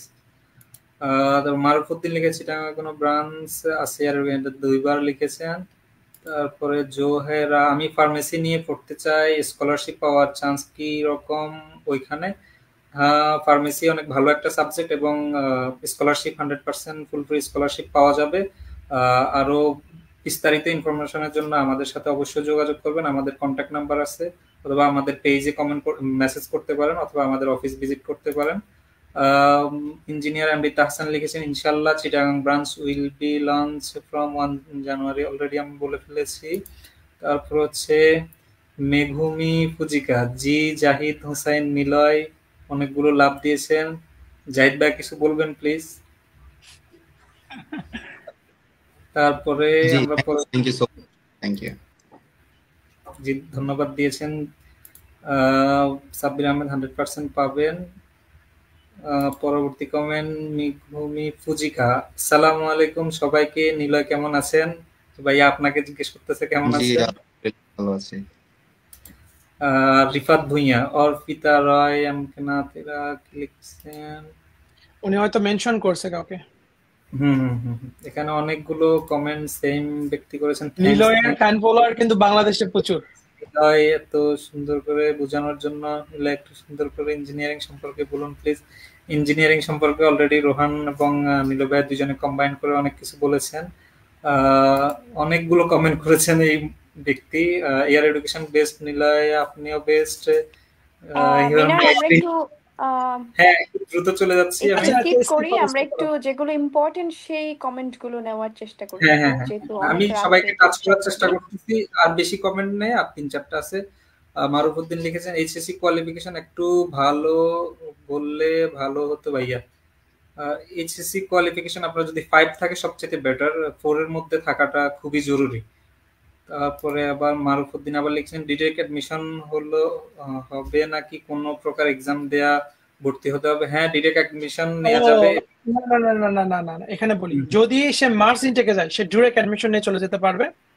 তার কোর্স কমপ্লিট করে সে ডিরেক্টলি ব্যাচেলর বা এমবিবিএস কোর্সে চলে যেতে পারবে, কোনো সমস্যা নেই। যদি সে সেপ্টেম্বর সেশনে যেতে চায় তাহলে মাস্ট বি তাকে এক্সামে অংশগ্রহণ করতে হবে এবং এক্সামে পাস করতে হবে, ঠিক আছে? ইউনিভার্সিটি এক্সামে সেপ্টেম্বর সেশনে যারা যাবে তাদের কিন্তু মাস্ট বি এক্সামে অংশগ্রহণ করতে হবে। আর এ ব্যাপারে অবশ্যই এয়ার এডুকেশন তো মনে হয় এক্সামের জন্য প্রি প্ল্যান থাকে, তারা মোটামুটি অ্যাডভান্স ভালোভাবে তারা শেখায় দেয়। কি ধরনের কোশ্চিন আসতে পারে বা কি ধরনের কি হবে সবকিছু মিলে। লাস্ট ইয়ারের এডুকেশনে যতগুলো স্টুডেন্ট ছিল আমার মনে হয় সবাই অ্যাডমিটেড, কেউ বাদ নাই যারা জেংডুতে অ্যাপ্লিকেশন করেছে। তাদেরকে যেভাবে রেডি করানো হয়েছে, আশা করি যারা নেক্সট আসবে তাদেরকেও এয়ার এডুকেশন সেভাবে প্রিপারেট করবে জেংজুর জন্য। জি, পরবর্তী কমেন্টে চলে যাব। এমডি আজহারুল আলম তালুকদার সুমন লিখেছেন, পিএইচডি অ্যাডমিশন নিয়ে দেয়া লাগবে রোহান, জিয়াংজু থেকে চাচ্ছি না। আমাদের সিনিয়র বড় ভাই ভাইয়া আমাদের জেংজু থেকে মাস্টার্স করছে, সুমন ভাই মনে হয়। আচ্ছা, উনি পিএইচডি অন্য ইউনিভার্সিটিতে করতে যাচ্ছে, সমস্যা নাই, আমরা ইনশাল্লাহ ম্যানেজ করে দিতে পারবো। পরের এমডি সাদ্দাম, নিচের দুই ভাই আমি কিন্তু হেভি লাগতেছে, থ্যাংক ইউ সো মাচ। যে আমাদের কমেন্ট অলরেডি মোটামুটি শেষ হয়ে গেছে। আরেকটা কমেন্ট মেঘমি পুজিকা লিখেছেন, থ্যাংকস সো মাচ নিলয়। হ্যাঁ, অলরেডি আমরা কমেন্ট শেষ করে ফেলেছি। তো আমরা অনুষ্ঠানের একবারে শেষ প্রান্তে চলে এসেছি। আমরা রোহান ভাইয়া, নিলয় ভাইয়া এবং আপু থেকে বিদায় নিয়ে আমরা আমাদের আজকের লাইভ সেশনটা শেষ করব। জি, রোহান ভাইয়ের কাছে আমি কোশ্চেন করব যে সর্বশেষ এখন আমাদের যে স্টুডেন্টরা রয়েছে এই মুহূর্তে যারা লাইভ দেখতেছে এবং তাদের জন্য কি পরামর্শ, তারা কিভাবে কি করতে পারে? আমাদের হচ্ছে নেক্সট 26 তারিখ মনে হয় এইচএসসি এক্সামের রেজাল্ট দিবে। তখন সবাই দেখা যাবে যে ইউনিভার্সিটি গুলোতে অ্যাডমিশন টেস্ট দেওয়া শুরু করবে এবং কেউ বাইরে যাওয়ার জন্য অ্যাপ্লাই করা শুরু করবে, এমবিবিএস, ইঞ্জিনিয়ারিং। তো আমাদের যে আপকামিং স্টুডেন্টরা রয়েছে তাদের জন্য কি পরামর্শ থাকবে আপনার পক্ষ থেকে, বা তাদের এই মুহূর্তে কি করা উচিত? আমি একটু বলে রাখি, সেটা হচ্ছে চায়নাতে যে জেংজু ইউনিভার্সিটি অ্যাডমিশনের ব্যাপারে বলি। জেংজু ইউনিভার্সিটি অ্যাডমিশন বা অ্যাপ্লিকেশন শুরু হয়েছে আপনার হচ্ছে অক্টোবরের 15 তারিখ থেকে, মানে অলরেডি কিন্তু চলছে অ্যাপ্লিকেশন। অক্টোবরের 15 তারিখ থেকে শুরু হয়েছে, জানুয়ারির ফার্স্ট উইক পর্যন্ত চলবে, জানুয়ারির 5 তারিখ মেবি পর্যন্ত। সেটা হচ্ছে মার্চ ইনটেকের জন্য। আর সেপ্টেম্বর ইনটেকের সাথে অ্যাট এ টাইমে অ্যাপ্লিকেশন অলমোস্ট ওটারও শুরু হয়ে গিয়েছে। আপনি চাইলে অ্যাপ্লিকেশন করতে পারেন, কোনো সমস্যা নেই। এখন আসি আপনার হচ্ছে যারা নতুন আসতেছে তাদের জন্য কি পরামর্শ।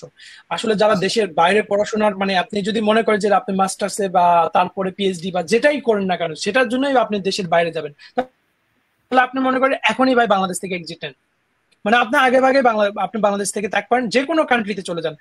আমি শুধু চায়না বলবো না, পৃথিবীর যে কোনো কান্ট্রিতে চলে যান, আপনি গিয়ে আপনার ব্যাচেলর ডিগ্রি কমপ্লিট করেন। আপনি international curriculum, international education, international স্টাডির ব্যাপারে আপনার অনেক কিছু ধারণা চেঞ্জ হবে, যেগুলো আপনাকে ভবিষ্যতে মাস্টার্স পিএইচডিতে আপনার ভালো একটা ইউনিভার্সিটিতে অ্যাডমিশন এবং ভালো একটা ইউনিভার্সিটিতে আপনার হচ্ছে ফান্ডিং ফান্ডিং জোগাড় করতে আপনার জন্য খুবই ভালো কাজ করবে। ঠিক আছে, তো এই জিনিসগুলো আপনাকে অবশ্যই মেনটেন করতে হবে আগে। আর আমি বলবো বাংলাদেশ থেকে যারা বেরোবে মাস্ট বি চেষ্টা করবেন আলসটা কমপ্লিট করে বের হতে। আপনি যেহেতু চায়নাতেও পড়তে আসতেছেন ইংরেজিতে, আপনার ইংরেজিটা সবসময় লাগবে। আপনি চাইনিজ যেটা শিখাবে সেটাও কিন্তু ইংরেজি দিয়েই শিখাবে। সো ইংরেজিটা খুব জরুরি। আমি মনে করবো যারা প্রিপারেশন নিচ্ছেন দেশের বাইরে যাওয়ার জন্য, ওই ভর্তি কোচিং এর থেকে আমি বেশি ইম্পর্টেন্ট আমি মনে করি আলস। আপনি আলস করেন, সারা জীবনের স্বপ্ন আপনার পূরণ হয়ে যাবে। আপনি ইউএসএ যান, কানাডা যান, আপনি চায়না যান, যাদের একটু ফিনান্সিয়াল ইস্যু থাকবে তাদেরকে বলবো ব্যাচেলর করেন চায়না থেকে, তারপর চায়নাতে আপনি জব পান বা জব করেন, বা মাস্টার্স পিএইচডি তে হিউজ স্কলারশিপ চায়নাতে দেয়। মাস্টার্স পিএইচডি তে যেমন জেংজু ইউনিভার্সিটি চাইনিজ গভর্নমেন্ট স্কলারশিপ দেয়, যেটা tuition free, hostel free, insurance free এবং মান্থলি স্টাইপেন্ড মোর দেন 50,000 টাকা। ঠিক আছে, প্রায় 50,000 টাকার বেশি মান্থলি আপনি শুধু স্টাইপেন্ড আপনার হাত খরচের জন্য আপনি পাবেন। তাছাড়া তো সব ফ্রি থাকবে আপনার থাকা, যদি বাইরে থাকেন সেটারও আপনার লিভিং অ্যালাউয়েন্স আপনাকে ইউনিভার্সিটি আলাদা করে দিবে মাস্টার্স পিএইচডির জন্য, সেটা হচ্ছে আপনার জেংজু ইউনিভার্সিটিতে। তো আপনাকে বুঝতে হবে, আপনি যদি চায়নাতে থাকতে চান, মাস্টার্স করতে চান, করতে পারবেন। যদি অন্য কান্ট্রিতে যেতে চান খুবই ইজিলি মুভ করতে পারবেন। বাট সেটা বাংলাদেশ থেকে যদি না বের হন, আপনার এই জিনিসগুলো নিয়ে ভালোভাবে আপনি করতে পারবেন না, কোপ আপ করতে পারবেন না। তো আমার সাজেশন থাকবে যত দ্রুত, এত চিন্তা ভাবনা করে লাভ নেই, আপনি দ্রুত একটা ডিসিশন নেন, সেটার দিকে ফোকাস করেন। যদি মন থেকে চান সবকিছুই সম্ভব। That's it. হ্যাঁ, আমাদের ধন্যবাদ জানাচ্ছি রোহান ভাইয়াকে অনেক সুন্দর করে গুছিয়ে স্টুডেন্টদেরকে পরামর্শ দেওয়ার জন্য। আমরা পরবর্তীতে চলে যাব হচ্ছে নিলয় ভাইয়ের কাছে। নিলয় ভাইয়ের থেকে বিদায় নিব, সর্বশেষ ভাইয়ার অনুভূতি এবং হচ্ছে আমাদের স্টুডেন্টদের জন্য কি পরামর্শ থাকবে। আর এখানে একটা ছোট্ট কোশ্চেন আমি দেখতেছি, সেটা হচ্ছে মেডিকেল সায়েন্সের জন্য চায়না কেমন, এইটার আনসার দিবেন এবং আমাদের স্টুডেন্টের জন্য একটা গুড পরামর্শ দিবেন, দিয়ে আমরা বিদায় নিব। ওকে। আচ্ছা, আজকের লাইভটা আমার মনে হয় স্টুডেন্টরা যারা ফলো করছে বা পরবর্তীতে যারা ফলো করবে, আমার মনে হয় অনেক ধরনের কনফিউশন স্টুডেন্টদের ক্লিয়ার হয়ে যাবে হোপফুলি। আর এর এর বাইরেও যদি কোনো কনফিউশন থেকে থাকে আমি সাজেস্ট করবো এয়ার এডুকেশনের সাথে কন্ট্যাক্ট করার জন্য। এয়ার এডুকেশনকে আমি পার্সোনালি অনেক আগে থেকে চিনি, ওদের কাজ সম্পর্কে বা ওদের সাথে আমার রোহান আমির দুজনের সাথে আমার ইউনিভার্সিটি লাইফ থেকেই বন্ধুত্ব, সো ওদেরকেও আমি খুব ভালোভাবে চিনি। সো ডেফিনেটলি আমি রেফার করবো এয়ার এডুকেশনের সাথে যোগাযোগ করার জন্য। Are about the students who wants to come abroad for studying MBBS, doesn't matter it's in China, it's in some other countries. Guys, MBBS is a dream subject for all of us. শুধু একটা specific মানুষদের জন্য না। MBBS পড়াটা আমার মনে হয় মোটামুটি যারা এমবিবিএস পড়ে সবাই ছোটবেলা স্বপ্ন থেকেই এমবিবিএস পড়তে আসে বা ডক্টর হওয়ার স্বপ্ন থেকেই এমবিবিএস পড়াটা শুরু করে। So if you have the dream, I hope you guys will get it somehow, anyhow. So all the best for the ones who are trying to achieve your goals, achieve your dreams. I hope সবাই successfully achieve করতে পারবেন। I hope সবাই successfully নিজের যে গোলসটা আছে লাইফে সেটা fulfil করতে পারবেন। আর মেডিকেল সায়েন্সের জন্য চায়না কেমন হবে সেটা আমি আগেও বলেছি যে এখানকার যে টেকনোলজি গুলা আমরা যেগুলোর সাথে আমরা এখন পরিচিত হচ্ছি, যে টেকনোলজি গুলোর সাথে আমরা নিজেরা ইউজ করছি বা যে ধরনের অপারেশন রুমস গুলা আমরা যে ধরনের অপারেশন রুমে আমরা সার্জারিতে অ্যাসিস্ট করছি বা অবজার্ভ করছি, যে ধরনের হসপিটাল ফ্যাসিলিটিস এর সাথে আমরা পরিচিত সেগুলা বাংলাদেশে খুবই রেয়ার, বা বাংলাদেশে এই ধরনের ফ্যাসিলিটিস ইন্টার্ন লাইফে পাওয়াটা খুবই টাফ, অলমোস্ট ইম্পসিবল।